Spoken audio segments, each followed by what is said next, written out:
ਸਤਨਾਮ ਸ਼੍ਰੀ ਵਾਹਿਗੁਰੂ ਸਾਹਿਬ JIO. ਤੂੰ ਸਮਰੱਥ ਅਕਥ ਅਗੋਚਰ, ਜੀਉ ਪਿੰਡ ਤੇਰੀ ਰਾਸ। ਰਹਿਮ ਤੇਰੀ ਸੁਖ ਪਾਇਆ ਸਦਾ, ਨਾਨਕ ਕੀ ਅਰਦਾਸ।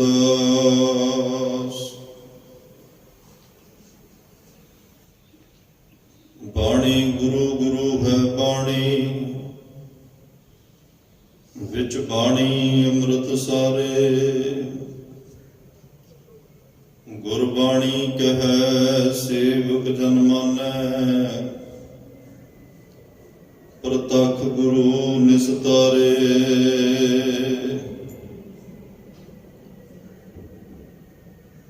ਤੂੰ ਸੁਲਤਾਨ ਕਹਾ ਹੋਮੀਆ, ਤੇਰੀ ਕਵਨ ਵਡਾਈ। ਜੋ ਤੂੰ ਦੇਹ ਸੋ ਕਹਾ ਸੁਆਮੀ,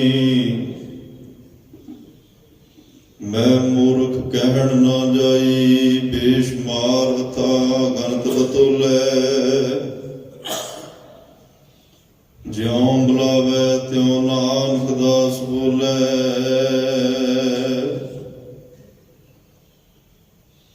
ਅਗਮ ਅਗੋਚਰ ਸਚ ਸਾਹਿਬ ਮੇਰਾ, ਨਾਨਕ ਬੋਲੇ ਬੁਲਾਇਆ ਤੇਰਾ। ਸਤਨਾਮ ਸ਼੍ਰੀ ਵਾਹਿਗੁਰੂ ਸਾਹਿਬ ਜੀਓ। ਜਿਹ ਅੰਮ੍ਰਿਤ ਬਚਨ ਬਾਣੀ, ਸਾਧੂ ਜਨ ਜਪੈ ਕਰ ਬਿਚਤ ਚਾਉ। ਆਨੰਦ ਨਿਤ ਮੰਗਲ, ਗੁਰ ਦਰਸ਼ਨ ਸਫਲ ਸੰਸਾਰ। ਸੰਸਾਰ ਸਫਲ ਗੰਗਾ ਗੁਰ ਦਰਸ਼ਨ, ਪਰਸਨ ਪਰਮ ਪਵਿੱਤਰ ਗਤੇ। ਜੀਤ ਹੈ ਜਮ ਲੋਕ ਪਤਤ ਜੇ ਪ੍ਰਾਣੀ, ਹਰ ਜਨ ਸਿਵ ਗੁਰ ਗਿਆਨ ਰਤੇ। ਰਘੁਵੰਸ ਤਿਲਕ ਸੁੰਦਰ ਦਸਰਥ ਘਰ, ਮਨ ਬੰਛਹਿ ਜਾਗੀ ਸ਼ਰਣੰ। ਸਤਿਗੁਰ ਗੁਰ ਸੇਵ ਅਲਖ ਗਤ ਜਾਕੀ, ਸ਼੍ਰੀ ਰਾਮਦਾਸ ਤਾਰਨ ਤਰਣੰ। ਰਘੁਵੰਸ ਤਿਲਕ ਸੁੰਦਰ ਦਸਰਥ ਘਰ, ਮਨ ਬੰਛਹਿ ਜਾਕੀ ਸ਼ਰਣੰ। ਸਤਿਗੁਰ ਗੁਰ ਸੇਵ ਅਲਖ ਗਤ ਜਾਕੀ, ਸ਼੍ਰੀ ਰਾਮਦਾਸ ਤਾਰਨ ਤਰਣੰ। ਜਿਹ ਅੰਮ੍ਰਿਤ ਬਚਨ ਬਾਣੀ, ਸਾਧੂ ਜਨ ਜਪੈ ਕਰ ਬਿਚਤ ਚਾਉ। ਵਾਹਿਗੁਰੂ ਜੀ ਕਾ ਖਾਲਸਾ, ਵਾਹਿਗੁਰੂ ਜੀ ਕੀ ਫਤਿਹ। ਪਰਮ ਸਤਿਕਾਰ ਤੇ ਸਨਮਾਨਯੋਗ ਚਵਰ ਸ਼ਦਰ ਤਖਤ ਦੇ ਮਾਲਕ, ਜੁਗੋ ਜੁਗ ਅਟਲ, ਸਰਬ ਸਾਂਝੀ ਵਾਲਤਾ ਦੇ ਪੈਗੰਬਰ, ਦੀਨ ਦੁਨੀ ਦੇ ਰਾਖੇ, ਮਨੁੱਖਤਾ ਦੇ ਸਾਂਝੇ ਰਹਿਬਰ, ਗੁਰਤਾ ਗੱਦੀ ਤੇ ਸੁਭਾਇਮਾਨ,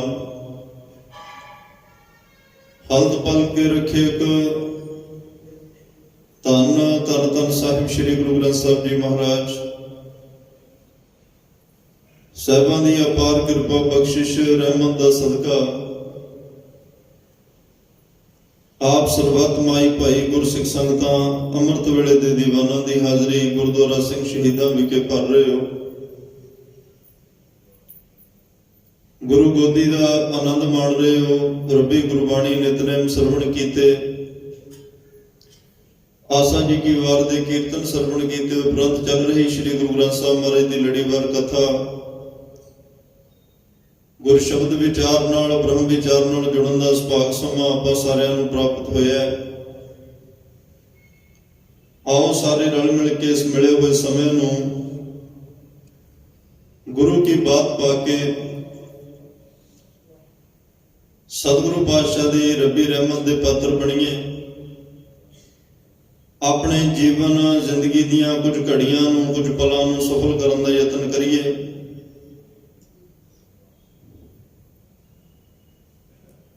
ਤਾਂ ਕਿ ਸਾਡੀ ਵੀ ਗੁਰੂ ਨਾਲ ਨੇੜਤਾ ਹੋ ਸਕੇ, ਕੋਈ ਗੁਰੂ ਦਾ ਬਚਨ ਹਿਰਦੇ 'ਚ ਵਸੇ, ਸਾਨੂੰ ਜੀਵਨ ਸੇਧ ਅਸੀਂ ਪ੍ਰਾਪਤ ਕਰਕੇ ਪਰਮਾਤਮਾ ਤੱਕ ਪਹੁੰਚ ਸਕੀਏ। ਇਹ ਸਾਡੀ ਜ਼ਿੰਦਗੀ ਦੀ ਮੰਜ਼ਿਲ ਵੀ ਹੈ। ਗੁਰੂ ਚਰਨਾਂ ਵਿੱਚ ਆਉਣਾ, ਗੁਰੂ ਗੋਦੀ ਵਿੱਚ ਬੈਠਣਾ, ਗੁਰੂ ਦੇ ਬਚਨਾਂ ਨੂੰ ਸੁਣਨਾ, ਗੁਰੂ ਦੇ ਬਚਨਾਂ ਨੂੰ ਪੜ੍ਹਨਾ, ਇਹ ਉੱਤਮ ਕਰਮਾਂ ਦੀ ਬਾਤ ਹੈ। ਸਤਿਗੁਰੂ ਮਨੁੱਖਾ ਜੀਵਨ ਦੇਣ 84 ਲੱਖ ਜੂਨ ਦਾ ਜ਼ਿਕਰ ਹੈ ਗੁਰਬਾਣੀ ਵਿੱਚ ਵੀ। ਭਾਈ ਗੁਰਦਾਸ ਸਾਹਿਬ ਨੇ ਵੀ ਕੀਤਾ। 84 ਲੱਖ ਜੂਨੋਂ ਪਾਈ ਮਾਨਸ ਕੋ ਪ੍ਰਭ ਦੀ ਵਡਿਆਈ। 84 ਲੱਖ ਜੂਨ ਵਿੱਚ ਉੱਤਮ ਜਨਮ ਸੋ ਮਾਨਸ ਦੇਹੀ। 84 ਲੱਖ ਜੂਨਾਂ ਵਿੱਚ ਸਭ ਤੋਂ ਸਰਵੋਤਮ ਮਨੁੱਖਾ ਜਾਵਾਂਗੇ ਜੋ ਆਪਾਂ ਨੂੰ ਪ੍ਰਾਪਤ ਹੋਇਆ। ਮਨੁੱਖਾ ਜੀਵਨ ਦੀ ਦਾਤ ਮਿਲਣੀ, ਇਹ ਬੜੇ ਉੱਚੇ ਕਰਮਾਂ ਦੀ ਗੱਲ ਹੈ, ਬੜੇ ਵੱਡੇ ਭਾਗਾਂ ਦੀ ਗੱਲ ਹੈ। ਉਸ ਤੋਂ ਬਾਅਦ ਸਾਨੂੰ ਸਿੱਖੀ ਦੀ ਦਾਤ ਮਿਲ ਜਾਣੀ, ਇਹ ਉਸ ਤੋਂ ਵੀ ਉੱਤਮ ਕਰਮਾਂ ਦੀ ਬਾਤ ਹੈ। ਨਾਮ ਦੀ ਦਾਤ ਮਿਲਣੀ, ਸੇਵਾ ਦੀ ਦਾਤ ਮਿਲਣੀ, ਅੰਮ੍ਰਿਤ ਦੀ ਦਾਤ ਮਿਲਣੀ, ਇਹ ਬਹੁਤ ਹੀ ਵੱਡੇ ਭਾਗਾਂ ਦੀਆਂ ਨਿਸ਼ਾਨੀਆਂ ਨੇ, ਬਹੁਤ ਉੱਤਮ ਕਰਮਾਂ ਦੀਆਂ ਨਿਸ਼ਾਨੀਆਂ ਨੇ। ਇਹ ਦਾਤਾਂ ਸਤਿਗੁਰੂ ਜੀ ਦੇ ਤਰੁੱਠ ਪੈਣ ਤੇ ਸਹਿਬ ਬੁਝਾਏ ਨਾਨਕਾ ਜਿਸ ਹੋਵੇ ਸੋ ਪ੍ਰਸੰਨ। ਜਿਹਦੇ ਤੇ ਗੁਰੂ ਪ੍ਰਸੰਨ ਹੋਵੇ, ਪ੍ਰਮਾਤਮਾ ਖੁਸ਼ ਹੋਵੇ, ਉਹਨੂੰ ਆਪਣੇ ਦਰ ਘਰ ਦੀ ਉਹ ਸੋਝੀ ਬਖਸ਼ਦਾ ਹੈ, ਉਹਨੂੰ ਆਪਣੇ ਦਰ ਘਰ ਦੀ ਸਮਝ ਦਿੰਦਾ ਹੈ। ਫਿਰ ਇਨਸਾਨ ਗੁਰੂ ਕੋਲ ਆ ਕੇ ਗੁਰੂ ਚਰਨਾਂ 'ਚ ਬੈਠ ਕੇ ਗੁਰੂ ਉਪਦੇਸ਼ ਨੂੰ ਸੁਣ ਕੇ, ਗੁਰੂ ਉਪਦੇਸ਼ ਨੂੰ ਕਮਾ ਕੇ, ਗੁਰੂ ਦੇ ਬਚਨਾਂ ਨੂੰ ਹਿਰਦੇ ਵਿੱਚ ਵਸਾ ਕੇ, ਗੁਰੂ ਕਾ ਬਚਨ ਵਸੈ ਜੀ ਨਾਲੇ, ਜੀ ਆਤਮਾ ਵਿੱਚ ਗੁਰੂ ਦੇ ਬਚਨਾਂ ਨੂੰ ਵਸਾ ਕੇ ਆਪਣੀ ਜ਼ਿੰਦਗੀ ਨੂੰ, ਜੀਵਨ ਨੂੰ ਸਫਲ ਕਰਕੇ ਅਖੀਰ ਗੁਰੂ ਪਰਮਾਤਮਾ 'ਚ ਭੇਦ ਹੋ ਜਾਂਦਾ ਹੈ। ਔਰ ਇਹਨਾਂ ਵਡਮੁੱਲੀਆਂ ਦਾਤਾਂ ਦੇ ਵਿੱਚੋਂ ਸਤਿਗੁਰੂ ਹੋਰ ਬੇਅੰਤ ਖੁਸ਼ੀ ਵਿੱਚ ਆਉਣ, ਉਹਨਾਂ ਜਿਗਿਆਸੂਆਂ ਨੂੰ ਸੇਵਾ ਦੀ ਦਾਤ ਬਖਸ਼ਿਸ਼ ਕਰਦੇ ਨੇ, ਸਿਮਰਨ ਦੀ ਦਾਤ ਬਖਸ਼ਿਸ਼ ਕਰਦੇ ਨੇ ਤੇ ਸਤ ਸੰਗਤ ਦੀ ਦਾਤ ਬਖਸ਼ਿਸ਼ ਕਰਦੇ ਨੇ। ਇਹ ਵੀ ਉੱਤਮ ਕਰਮਾਂ ਦੀਆਂ ਗੱਲਾਂ ਨੇ। ਨਹੀਂ, ਇਨਸਾਨ ਦਾ ਬਹੁਤੀ ਵਾਰ ਮਨ ਜਾਂ ਸਬੱਬ ਗੁਰੂ ਘਰ ਵਿੱਚ ਆਉਣ ਦਾ ਨਹੀਂ ਬਣਦਾ। ਗੁਰੂ ਘਰ ਵਿੱਚ ਆ ਜਾਏ ਆਨੇ ਬਹਾਨੇ ਤਾਂ ਇੱਥੇ ਸੇਵਾ ਕਰਨ ਨੂੰ ਮਨ ਨਹੀਂ ਕਰਦਾ। ਜੇ ਸੇਵਾ ਕਰਨ ਲੱਗ ਜਾਏ ਫਿਰ ਮਨ ਇੱਥੇ ਹਾਜ਼ਰ ਨਹੀਂ ਹੁੰਦਾ। ਦੇਖੋ ਦੇਖੀ ਜੇ ਸੇਵਾ ਕਰਨ ਲੱਗ ਵੀ ਪਏ ਪਰ ਮਨ ਕਈ ਵਾਰ ਕਾਹਲ 'ਚ ਹੁੰਦਾ, ਕਿਉਂਕਿ ਮਨ ਅੰਦਰ ਸ਼ੋਰ ਸ਼ਰਾਬਾ ਬਹੁਤ ਹੈ, ਕਾਹਲ ਬਹੁਤ ਹੈ, ਮਨ ਨੇ ਖਿਲਾਰਾ ਬਹੁਤ ਪਾਇਆ ਹੋਇਆ, ਨਹੀਂ ਟਿਕਣ ਦਿੰਦਾ। ਸਿਮਰਨ ਨਹੀਂ ਕਰਨ ਦਿੰਦਾ, ਬਾਣੀ ਨਹੀਂ ਪੜ੍ਹਨ ਦਿੰਦਾ। ਜੇ ਕਿਤੇ ਇਨਸਾਨ ਪੜ੍ਹਨ ਦੀ ਕੋਸ਼ਿਸ਼ ਕਰੇ, ਮਨ ਔਰ ਵਿਕਾਰੇ ਆਪਣੀ ਵਾਹ ਲਾਉਂਦੇ ਨੇ। ਕਿਵੇਂ ਨਾ ਕਿਵੇਂ ਨੂੰ ਬਾਣੀ ਨਾਲੋਂ, ਸਿਮਰਨ ਨਾਲੋਂ, ਸੇਵਾ ਨਾਲੋਂ ਤੋੜਿਆ ਜਾਏ। ਪਰ ਜੇ ਇਨਸਾਨ ਜਿਗਿਆਸੂ ਗੁਰੂ ਤੇ ਭਰੋਸਾ ਰੱਖ ਕੇ, ਗੁਰੂ ਚਰਨਾਂ ਤੇ ਪੂਰਨ ਵਿਸ਼ਵਾਸ ਕਰਕੇ ਕਿ ਗੁਰੂ ਮੇਰਾ ਸਮਰੱਥ ਹੈ, ਜਦੋਂ ਇਹ ਅਰਦਾਸ ਦੇ ਸ਼ਬਦ ਹੋਣਗੇ ਕਿ ਮੈਂ ਪਾਠ ਨਹੀਂ ਕਰਨਾ, ਮੈਂ ਸੇਵਾ ਨਹੀਂ ਕਰਨੀ, ਤੁਸੀਂ ਕਰਾਉਣੀ ਹੈ, ਤੁਸੀਂ ਸੇਵਾ ਕਰਾਉਣੀ, ਤੁਸੀਂ ਨਾਮ ਜਪਾਉਣਾ, ਤੁਸੀਂ ਨਿਤਨੇਮ ਕਰਾਉਣਾ। ਜਦੋਂ ਜ਼ਿੰਮੇਵਾਰੀ ਗੁਰੂ ਨੂੰ ਸੌਂਪਾਂਗੇ ਫਿਰ ਸਤਿਗੁਰਾਂ ਦੀ ਜ਼ਿੰਮੇਵਾਰੀ ਬਣ ਜਾਏਗੀ। ਫਿਰ ਸਤਿਗੁਰੂ ਪਾਤਸ਼ਾਹ ਦੇ ਉਹ ਬਖਸ਼ਿਸ਼ ਦਾ ਹੱਥ ਸਾਡੇ ਸਿਰ ਤੇ ਰੱਖਣਗੇ, ਆਪਣੀ ਗੋਦ ਵਿੱਚ ਬਿਠਾ ਕੇ ਨਿਤਨੇਮ ਵੀ ਕਰਾ ਲੈਂਦੇ ਆ, ਸਿਮਰਨ ਵੀ ਕਰਾ ਲੈਂਦੇ ਆ, ਸੇਵਾ ਵੀ ਕਰਾ ਲੈਂਦੇ ਆ। ਜਦੋਂ ਦੀ ਕਿਰਪਾ ਵਰਤਦੀ ਹੈ, ਗੁਰੂ ਦੇ ਬਚਨ ਸੁਣਨ ਤੋਂ ਬਾਅਦ ਉਹਨਾਂ ਨੂੰ ਆਪਣੇ ਜੀਵਨ ਜ਼ਿੰਦਗੀ 'ਚ ਲਾਗੂ ਕਰਨਾ, ਕਮਾਉਣਾ ਤੇ ਮੰਨਣਾ, ਇਹ ਵੀ ਗੁਰੂ ਦੀ ਬਖਸ਼ਿਸ਼ਾਂ ਦੇ ਵਿੱਚ ਇੱਕ ਬਖਸ਼ਿਸ਼ ਹੈ। ਉਹਦੀਆਂ ਰਹਿਮਤਾਂ ਵਿੱਚੋਂ ਇੱਕ ਰਹਿਮਤ ਹੈ। ਕਿਉਂਕਿ ਸਾਡੀ ਜ਼ਿੰਦਗੀ ਦਾ ਮਕਸਦ ਤਾਂ ਇਹ ਹੈ ਨਾ ਕਿ ਅਸੀਂ ਪਰਮਾਤਮਾ ਨੂੰ ਮਿਲਣਾ ਤੇ ਜੀਵਨ ਸਫਲ ਕਰਨਾ। ਬਾਕੀ ਸਭ ਜੋ ਖਿਲਾਰੇ ਪਾਏ ਹੋਏ ਨੇ, ਜੋ ਸੰਸਾਰ ਦੇ ਵਿੱਚ ਭੱਜਾ ਦੌੜੀ ਚੱਲ ਰਹੀ ਹੈ, ਤਾਂ ਮਹਾਰਾਜ ਸਾਹਿਬ ਕਹਿੰਦੇ ਇਹ ਲੋੜ ਸਭ ਦੀ ਜ਼ਿੰਦਗੀ ਵਿੱਚ ਹੈ ਤੇ ਲੋੜ ਪੂਰੀ ਕਰਨੀ ਚਾਹੀਦੀ ਹੈ, ਕਿਰਤ ਕਰਨੀ ਚਾਹੀਦੀ ਹੈ, ਉਦਮੀ ਹੋਣਾ ਚਾਹੀਦਾ। ਪਰ ਲੋੜ ਤੋਂ ਵੱਧ ਜਦੋਂ ਬੰਦਾ ਭੱਜਦਾ ਹੈ, ਜਨਮ ਸਾਖੀਆਂ ਵਿੱਚ ਨਿੱਕੀਆਂ ਨਿੱਕੀਆਂ ਘਟਨਾਵਾਂ ਧੰਨ ਗੁਰੂ ਨਾਨਕ ਸਾਹਿਬ ਪਾਤਸ਼ਾਹ ਦੇ ਭਾਈ ਮਰਦਾਨਾ ਜੀ ਨਾਲ ਨੇ। ਹੁਣ ਘਟਨਾ ਇੱਕ ਜਗ੍ਹਾ ਵਾਪਰਦੀ ਹੈ, ਸਤਿਗੁਰੂ ਵਰਤਾਉਂਦੇ ਨੇ, ਪਰ ਸਿੱਖਿਆ ਉਹਦੀ ਜੁਗੋ ਜੁਗ ਅਟਲ ਹੋ ਜਾਂਦੀ ਹੈ ਤੇ ਹਰ ਇੱਕ ਪ੍ਰਾਣੀ ਮਾਤਰ ਵਾਸਤੇ ਹੋ ਜਾਂਦੀ ਹੈ। ਇੱਕ ਦਿਨ ਭਾਈ ਮਰਦਾਨੇ ਨੂੰ ਭੁੱਖ ਲੱਗੀ, ਇੱਕ ਫਲਦਾਇਕ ਦਰਖਤ ਹੈ, ਰੁੱਖ ਹੈ। ਮਹਾਰਾਜ ਕਹਿੰਦੇ ਭਾਈ ਮਰਦਾਨਿਆ, ਆ ਦਰਖਤ ਤੋਂ ਮਿੱਠੇ ਫਲ ਤੋੜ ਕੇ ਆਪਣੀ ਭੁੱਖ ਬੁਝਾ ਲੈ। ਭਾਈ ਮਰਦਾਨਾ ਸਾਹਿਬ ਨੇ ਛੱਗੇ ਭੁੱਖ ਬੁਝਾਈ, ਪਰ ਕੁਛ ਕੁ ਤੋੜ ਕੇ ਆਪਣੇ ਨਾਲ ਵੀ ਬੰਨ ਲਏ ਵੀ ਫਿਰ ਭੁੱਖ ਲੱਗੇਗੀ। ਉਹ ਖਰਾਬ ਹੋ ਗਏ ਤੇ ਕਹਿਣ ਲੱਗੇ ਪਾਤਸ਼ਾਹ ਦਾ ਖਰਾਬ ਹੋ ਗਏ, ਮੈਂ ਤਾਂ ਨਾਲ ਰੱਖੇ ਸੀ ਕਿ ਫਿਰ ਜਦੋਂ ਭੁੱਖ ਲੱਗੀ ਫਿਰ ਛਕ ਲਾਂਗੇ। ਮਹਾਰਾਜ ਕਹਿੰਦੇ ਉਸ ਵੇਲੇ ਤੈਨੂੰ ਭੁੱਖ ਲੱਗੀ ਸੀ, ਜਿੰਨੀ ਕੁ ਭੁੱਖ ਸੀ ਉਸ ਭੁੱਖ ਮੁਤਾਬਕ ਤੈਨੂੰ ਪ੍ਰਮਾਤਮਾ ਨੇ ਰਿਜ਼ਕ ਦਿੱਤਾ। ਤੈਨੂੰ ਉਹ ਰਿਜ਼ਕ ਛਕ ਕੇ ਉਹਦਾ ਧੰਨਵਾਦ ਕਰਨਾ ਚਾਹੀਦਾ। ਤੂੰ ਲਾਲਚ ਕਰਕੇ ਲੋੜ ਤੋਂ ਵੱਧ ਆਪਣੇ ਨਾਲ ਲੈ ਤੁਰਿਆ, ਲੋੜ ਤੋਂ ਵੱਧ ਆਪਣੇ ਨਾਲ ਗੱਠ ਬੰਨ ਕੇ ਤੁਰ ਪਿਆ, ਤੇਰੇ ਕਿਸੇ ਕੰਮ ਨਹੀਂ ਆਇਆ। ਜਦੋਂ ਲੋੜ ਤੋਂ ਵੱਧ ਇਨਸਾਨ ਭੱਜਦਾ ਦੌੜਦਾ ਹੈ, ਬੜੇ ਯਤਨ ਕਰਕੇ, ਬੜੀਆਂ ਕੋਸ਼ਿਸ਼ਾਂ ਕਰਕੇ ਧਨ ਪਦਾਰਥ ਸਭ ਕੁਝ ਇਕੱਠੇ ਕਰਦਾ ਹੈ। ਜਵਾਨੀ ਦਾ ਨਸ਼ਾ ਸਰੀਰ ਦੀ ਤਾਕਤ ਹੁੰਦੀ ਹੈ, ਨਾ ਅੱਕਦਾ ਨਾ ਥੱਕਦਾ, ਪਰ ਉਹ ਧਨ ਕਮਾਉਂਦੇ ਆ, ਉਹ ਪਦਾਰਥ ਇਕੱਠੇ ਕਰਦੇ ਆ, ਰੋਗ ਕਈ ਵਾਰ ਇਹੋ ਜਿਹੇ ਲੱਗ ਜਾਂਦੇ ਆ, ਸਰੀਰ ਨੂੰ ਰੋਗ ਇਹੋ ਜਿਹੇ ਲੱਗ ਜਾਂਦੇ ਆ। ਫਿਰ ਉਸ ਤੋਂ ਬਾਅਦ ਜਿਹੜਾ ਉਹ ਧਨ ਇਕੱਠਾ ਕੀਤਾ ਉਹ ਸਰੀਰ ਦੀ ਤੰਦਰੁਸਤੀ ਤੇ ਲਾਉਣ ਲੱਗ ਪੈਂਦਾ। ਹੁਣ ਉਹਦਾ ਆਨੰਦ, ਉਹਦਾ ਰਸ ਨਾ ਇਕੱਠਾ ਕਰਨ ਵੇਲੇ ਲਿਆ ਗਿਆ ਤੇ ਬਾਅਦ ਵਿੱਚ ਤਾਂ ਲੈਣੇ ਕੀ ਹੈ।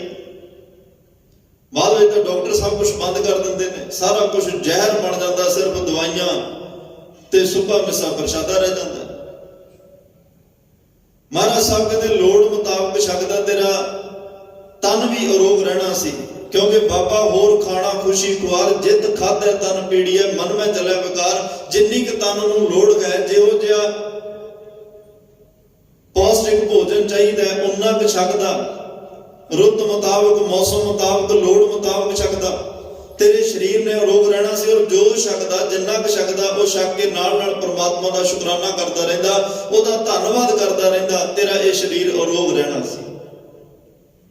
ਸਤਿਗੁਰੂ ਪਾਤਸ਼ਾਹ ਨੇ ਤਾਂ ਬੜੀਆਂ ਪਿਆਰੀਆਂ ਉਦਾਹਰਨਾਂ ਦੇ ਕੇ ਸਮਝਾਇਆ ਕਿ ਮਨੁੱਖਾ ਜੀਵਨ ਤੈਨੂੰ ਦਿੱਤਾ ਹੈ, ਜਿਸ ਸੇ ਦੇਹੀ ਕੋ ਸਿਮਰੈ ਦੇਵ, ਜਿਹੜੀ ਦੇਹੀ ਨੂੰ ਦੇਵ ਦੇ ਸਿਮਰਦੇ ਨੇ, ਲੋਚਦੇ ਨੇ, ਸੋ ਦੇਹੀ ਭਜ ਹਰ ਕੀ ਸੇਵ। ਉਹ ਦੇਹੀ, ਉਹ ਸਰੀਰ ਭਾਈ ਇਨਸਾਨ ਤੈਨੂੰ ਮਿਲਿਆ, ਇਸ ਸਰੀਰ ਨਾਲ ਚੰਗੇ ਕਰਮ ਕਰ, ਰੱਬ ਦਾ ਨਾਮ ਜਪ, ਸੇਵਾ ਕਰ, ਗੁਰੂ ਦਾ ਪ੍ਰਮਾਤਮਾ ਦਾ ਧੰਨਵਾਦ ਕਰ।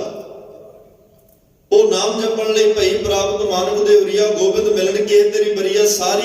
ਸਾਰਾ ਤਤ ਭਾਵ ਤਾਂ ਇਸੇ ਪੰਕਤੀ ਤੇ ਖੜਾ ਨਾ, ਸਾਰਾ ਤਾਂ ਇਸੇ ਪੰਕਤੀ ਤੇ ਖੜਾ ਵੀ ਗੋਬਿੰਦ ਮਿਲਣ ਕੀ ਤੇਰੀ ਬਰੀਆ, ਪਰਮਾਤਮਾ ਨੂੰ ਮਿਲਣ ਦਾ ਸਾਨੂੰ ਇਹ ਅਵਸਰ ਮਿਲਿਆ। ਇਹ ਮਨੁੱਖਾ ਜੀਵਨ ਦਾ ਇੱਕ ਕਿਰਾਏ ਦਾ ਮਕਾਨ ਹੈ। ਜਿਵੇਂ ਕਿਰਾਏਦਾਰ ਕਿਸੇ ਕਿਰਾਏ ਦੇ ਮਕਾਨ ਤੇ ਰਹਿਣ ਲਈ ਜਾਂਦੇ ਹਨ, ਉਹ ਕਿਰਾਏਦਾਰ ਦੀਆਂ ਸ਼ਰਤਾਂ ਹੁੰਦੀਆਂ ਨੇ 2-3। ਪਹਿਲੀ ਸ਼ਰਤ ਇਹ ਹੁੰਦੀ ਹੈ कि ये मकान जिहड़ा मैं तैनूं दिता इहदी भन्न तोड़ कोई नहीं करनी, जिहो जिहा दिता उहो जिहा मैनूं वापस कर दे।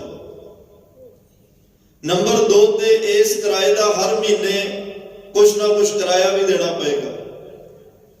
तीसरी शर्त यह होंदी है भी जिस दिन मैं तैनूं कहां इहनूं खाली कर। एक सियाणा किराएदार है, एक दे मन विच पहले बेईमानी है कि आपां नूं संभालना भी नहीं, किराया भी टाइम नाल नहीं देना, जदों खाली करनों कहेगा आपां उदों झगड़ा शुरू करांगे, कोर्ट कचहरियां दा आसरा लवांगे। जिन्ना मर्जी कोई कोर्ट कचहरियां दा आसरा लवे, कुछ करे, उन्होंने इन्ना तां पता ना भी मकान मेरा नहीं है, किराए दा है। जे अपने आप खाली कर दांगे तां धन्नवाद अगला भी करेगा ते गां सानूं होर भी घर मिल जाएगा।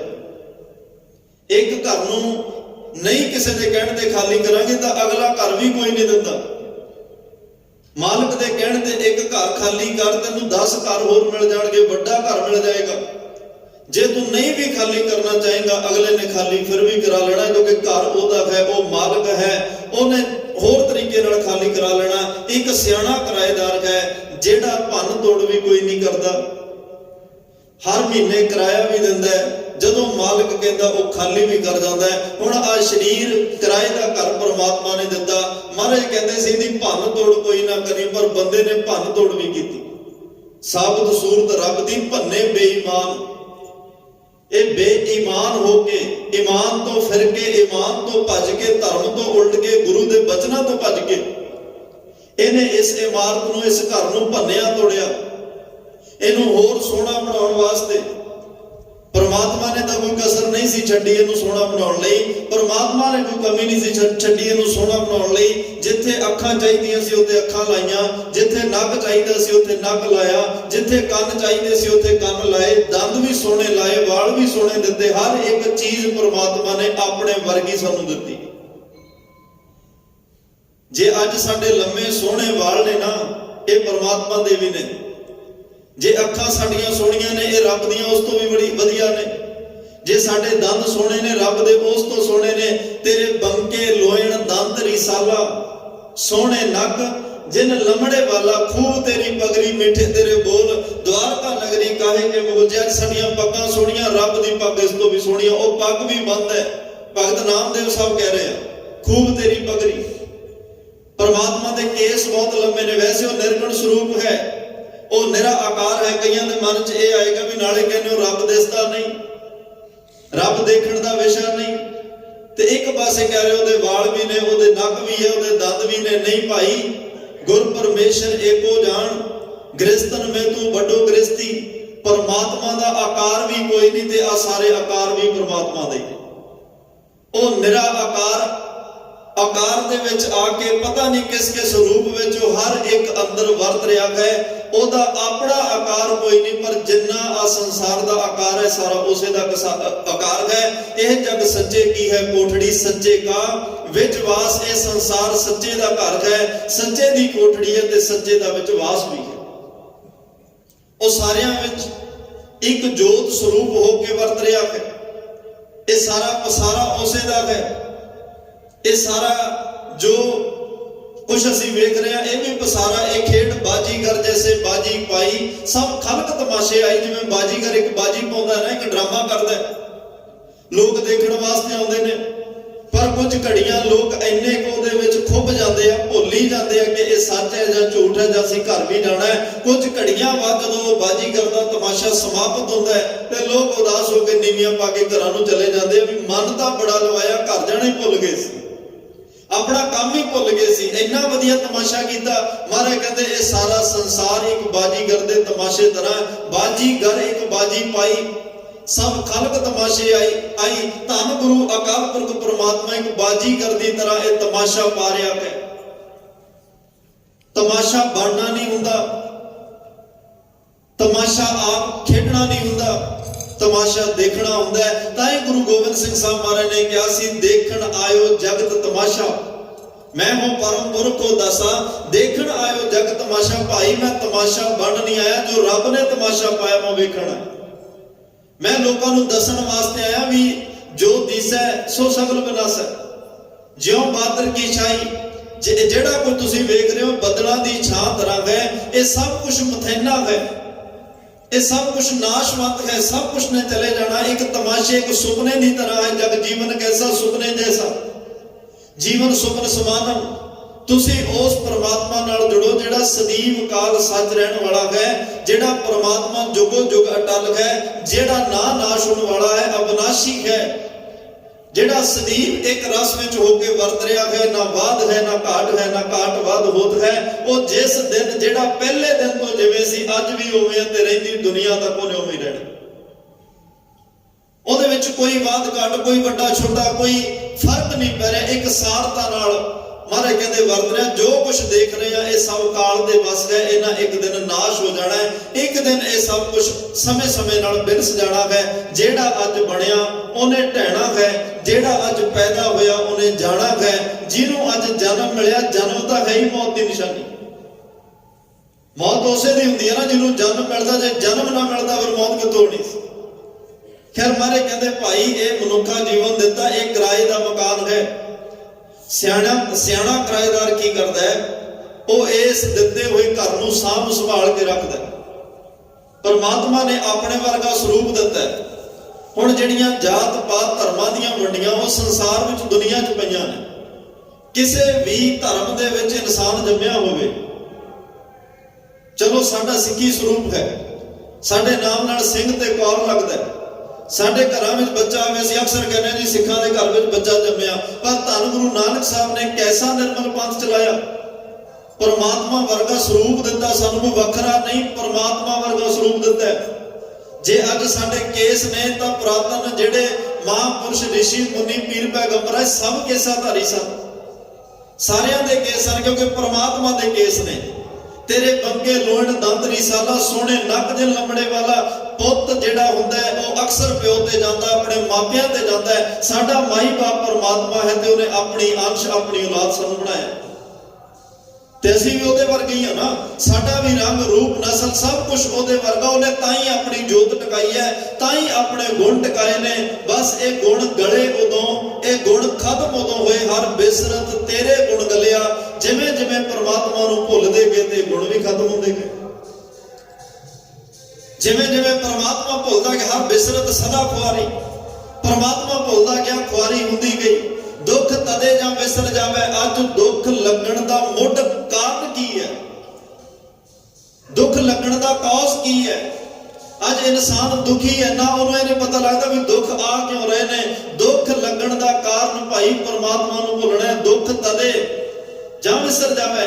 ਮਹਾਰਾਜ ਕਹਿੰਦੇ ਦੁੱਖ ਉਸੇ ਦਿਨ ਸ਼ੁਰੂ ਹੋ ਜਾਂਦਾ ਜਦੋਂ ਪਰਮਾਤਮਾ ਨੂੰ ਭੁੱਲਣ ਲੱਗ ਪੈਂਦੇ। ਉਹਦਾ ਸ਼ੁਕਰਾਨਾ ਛੱਡ ਜਾਂਦਾ, ਉਹਦਾ ਧੰਨਵਾਦ ਕਰਨਾ ਛੱਡ ਜਾਂਦਾ। ਤੇ ਕਈ ਇਹ ਵੀ ਕਹਿੰਦੇ ਜੀ ਅਸੀਂ ਤਾਂ ਨਾਮ ਬੜਾ ਜਪਦੇ ਆ, ਪਾਠ ਬਹੁਤ ਕਰਦੇ ਆ, ਪਰ ਫਿਰ ਵੀ ਦੁੱਖ ਨੇ। ਇੱਕ ਗੱਲ ਇਹ ਵੀ ਯਾਦ ਰੱਖਿਓ, ਜਿੰਨੇ ਤੁਸੀਂ ਭਗਤ ਸਾਹਿਬਾਨਾਂ ਦੇ ਜੀਵਨ, ਜਿੰਨੇ ਭਗਤ ਸਾਹਿਬਾਨ ਗੁਰੂ ਗ੍ਰੰਥ ਸਾਹਿਬ ਬਾਰੇ ਵਿੱਚ ਬੈਠੇ ਆ, ਸਾਰਿਆਂ ਦੇ ਜੀਵਨ ਪੜ੍ਹ ਕੇ ਵੇਖੋ, ਸੰਸਾਰੀ ਤੌਰ ਤੇ ਜੀਵਨ ਵੇਖੋਗੇ ਕੋਈ ਸੌਖਾ ਨਹੀਂ। ਕਿੰਨੇ ਕਸ਼ਟ, ਕਿੰਨੇ ਦੁੱਖ, ਕਿੰਨੀਆਂ ਮੁਸੀਬਤਾਂ। ਕਿਹੜੀ ਮੁਸੀਬਤ ਹੈ ਜਿਹੜੀ ਉਹਨਾਂ ਦੀ ਜ਼ਿੰਦਗੀ 'ਚ ਨਹੀਂ ਆਈ? ਕਿਹੜਾ ਕਸ਼ਟ ਹੈ ਜਿਹੜਾ ਉਹਨਾਂ ਦੀ ਜ਼ਿੰਦਗੀ 'ਚ ਨਹੀਂ ਆਇਆ? ਕਿਹੜਾ ਦੁੱਖ ਹੈ ਜਿਹੜਾ ਉਹਨਾਂ ਦੀ ਜ਼ਿੰਦਗੀ ਵਿੱਚ ਨਹੀਂ ਆਇਆ? ਇਹ ਦੁੱਖ ਸੁੱਖ ਕੋਈ ਇੱਕ ਜਨਮ ਦੀ ਖੇਡ ਨਹੀਂ। ਜੇ ਜਨਮ ਜਨਮ ਕੀ ਇਸ ਮਨ ਕੋ ਮਨ ਲਾਗੀ, ਮਾਰੇ ਕਹਿ ਰਿਹਾ ਨਾ ਜਨਮਾਂ ਜਨਮਾਂ ਦੀ ਮੈਲ ਲੱਗੀ ਆ, ਤਾਂ ਇਹ ਜਨਮਾਂ ਜਨਮਾਂ ਦੇ ਦੁੱਖ ਸੁੱਖ ਕਰਮ ਵੀ ਸਾਡੇ ਨਾਲ ਚੱਲਦੇ ਆ ਰਹੇ ਆ। ਜਨਮਾਂ ਜਨਮਾਂ ਦੇ ਕਰਮ ਸਾਡੇ ਨਾਲ ਚੱਲਦੇ ਆ ਰਹੇ। ਪਰ ਪਰਮਾਤਮਾ ਜਦੋਂ ਜਿਹਨੂੰ ਬਹੁਤਾ ਪਿਆਰ ਪਰਮਾਤਮਾ ਕਰਦਾ ਹੋਵੇ, ਗੁਰੂ ਜੀ ਨੂੰ ਬਹੁਤਾ ਪਿਆਰ ਕਰਦਾ ਹੋਵੇ, ਉਹਨੂੰ ਆਪਣਾ ਨਾਮ ਵੀ ਜਪਾਉਂਦਾ ਹੈ। ਨਾਮ ਉਹਨੂੰ ਡੋਲਣ ਨਹੀਂ ਦਿੰਦਾ ਹੈ, ਨਾਮ ਉਹਨੂੰ ਆਪਣੀ ਪ੍ਰੋਟੈਕਸ਼ਨ ਵਿੱਚ ਰੱਖਦਾ ਹੈ, ਨਾਮ ਉਹਨੂੰ ਆਪਣਾ ਹੌਸਲਾ ਦੇ ਕੇ ਰੱਖਦਾ, ਉਹਦਾ ਮਨੋਬਲ ਉੱਚਾ ਚੱਕ ਕੇ ਰੱਖਦਾ ਹੈ। ਜਿਹਨੂੰ ਗੁਰੂ ਬਹੁਤਾ ਪਿਆਰ ਕਰਦਾ ਹੁੰਦਾ ਹੈ, ਗੁਰੂ ਨੂੰ ਇਹ ਹੁੰਦਾ ਵੀ ਇਹਦਾ ਇਸੇ ਜਨਮ 'ਚ ਸਾਰਾ ਲੇਖਾ ਹੀ ਮੁਕਾ ਦੇ। ਗੁਰੂ ਸੂਲੀ ਦੀ ਸੂਲ ਬਣਾ ਕੇ ਕੱਢ ਦਿੰਦਾ ਹੈ। ਗੁਰੂ ਦੁੱਖ ਬੜੇ ਹਿਸਾਬ ਨਾਲ ਦਿੰਦਾ ਵੀ ਇਹ ਇੰਨਾ ਕੁ ਦੁੱਖ ਝੱਲ ਸਕਦਾ ਹੈ। ਜੇ ਉਹਦੇ ਕੋਲੇ ਬਾਣੀ ਦਾ ਅਸਰਾ ਹੋਵੇ, ਸਿਮਰਨ ਹੋਵੇ।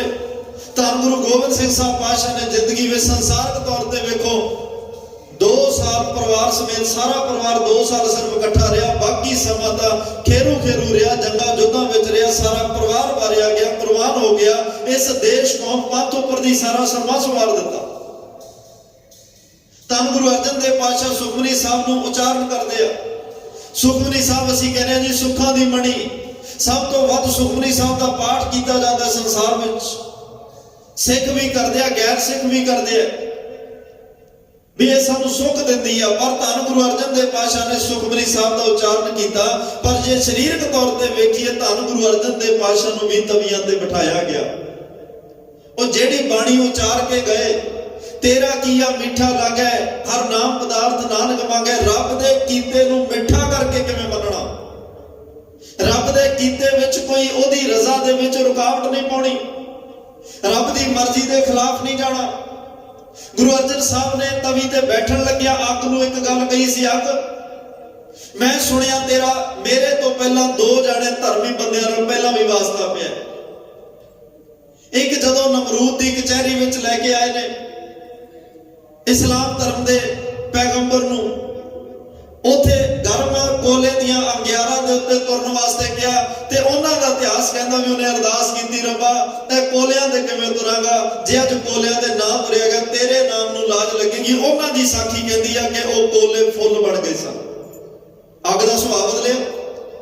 ਭਗਤ ਪ੍ਰਹਿਲਾਦ ਜੀ ਨੂੰ ਕਿਹਾ ਗਰਮ ਥੰਮ ਦੇ ਨਾਲ ਜੱਫੀ ਪਾਓ, ਪਰ ਇੱਕ ਧਾਰਨਾ ਬਣ ਗਈ, ਇੱਕ ਸਾਖੀ ਦੇ ਵਿੱਚ ਇਹ ਗੱਲ ਅੰਕਿਤ ਹੋ ਗਈ, ਕੀੜੀ ਨਾ ਬਣ ਦੋ ਰਾਮਾ ਪ੍ਰਹਿਲਾਦ ਡੋਲ ਜਾਂਦਾ।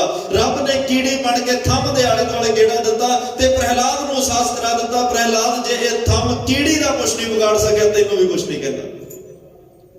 ਸੁਭਾਅ ਬਦਲਿਆ ਅੱਗ ਨੇ ਉੱਥੇ ਵੀ। ਧੰਨ ਗੁਰੂ ਅਰਜਨ ਸਾਹਿਬ ਕਹਿਣ ਲੱਗੇ ਅੱਗ ਤੇਰਾ ਵਾਸਤਾ ਅੱਜ ਕਿਸੇ ਧਰਮੀ ਬੰਦੇ ਨਾਲ ਪੈਣ ਲੱਗਿਆ ਹੈ। ਮੈਂ ਨਹੀਂ ਤੈਨੂੰ ਕਹਿਣਾ ਤੂੰ ਠੰਡੀ ਹੋ, ਮੈਂ ਨਹੀਂ ਅਰਦਾਸ ਕਰਨੀ ਤਵੀ ਠੰਡੀ ਹੋਵੇ, ਮੈਂ ਨਹੀਂ ਅਰਦਾਸ ਕਰਨੀ ਰੇਤਾ ਠੰਡਾ ਹੋਵੇ, ਮੈਂ ਨਹੀਂ ਅਰਦਾਸ ਕਰਨੀ ਹੈ ਪਾਣੀ ਠੰਡਾ। ਮੈਂ ਤਾਂ ਇਹ ਕਹਿਣਾ ਵੀ ਤੂੰ ਵੀ ਆਪਣੇ ਧਰਮ ਤੇ ਪੱਕੀ ਰਹੀ, ਮੈਂ ਵੀ ਆਪਣੇ ਧਰਮ ਤੇ ਪੱਕਾ ਰਹੂੰ। ਤੂੰ ਆਪਣਾ ਸਿਦਕ ਨਾ ਡੁਲਾਈ, ਮੈਂ ਆਪਣਾ ਸਿਦਕ ਨਹੀਂ ਡੁਲਾਉਂਦਾ।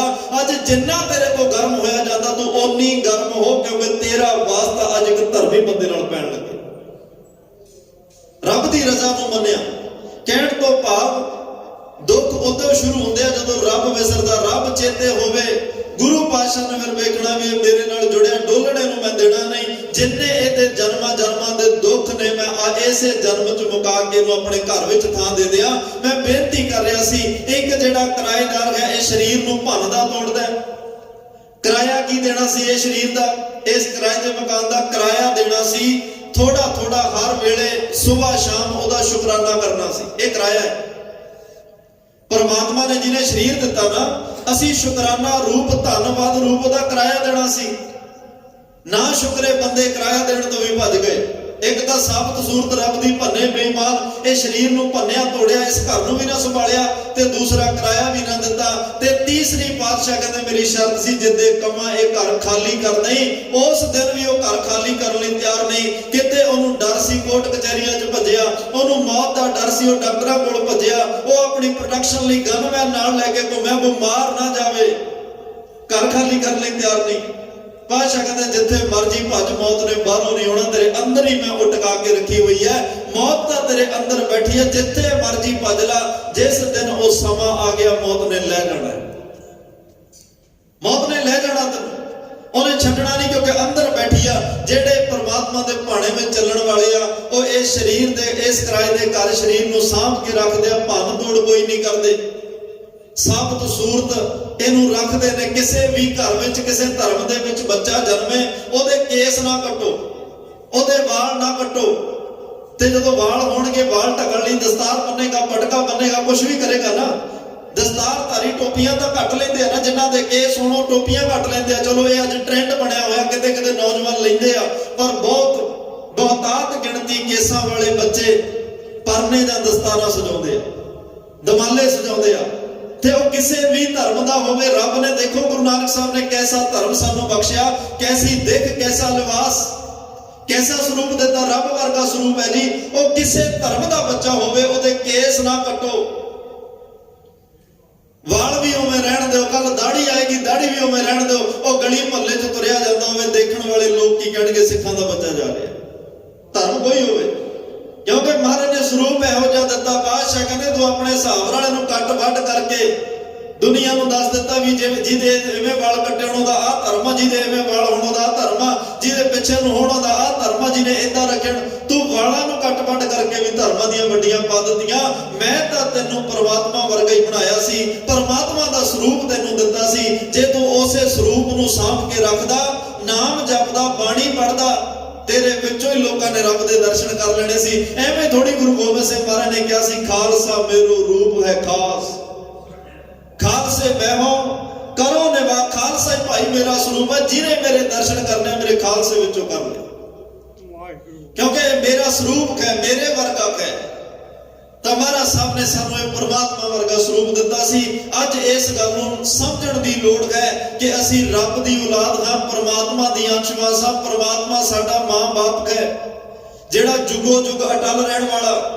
ਜੇ ਪਰਮਾਤਮਾ ਦੇ ਵਾਲ ਨੇ ਫਿਰ ਸਾਨੂੰ ਵੀ ਰੱਖ ਲੈਣੇ ਚਾਹੀਦੇ ਆ। ਕਈ ਇਹ ਸਵਾਲ ਕਰਦੇ ਆ, ਵਾਲ ਕਿਉਂ ਰੱਖਣੇ ਚਾਹੀਦੇ ਆ?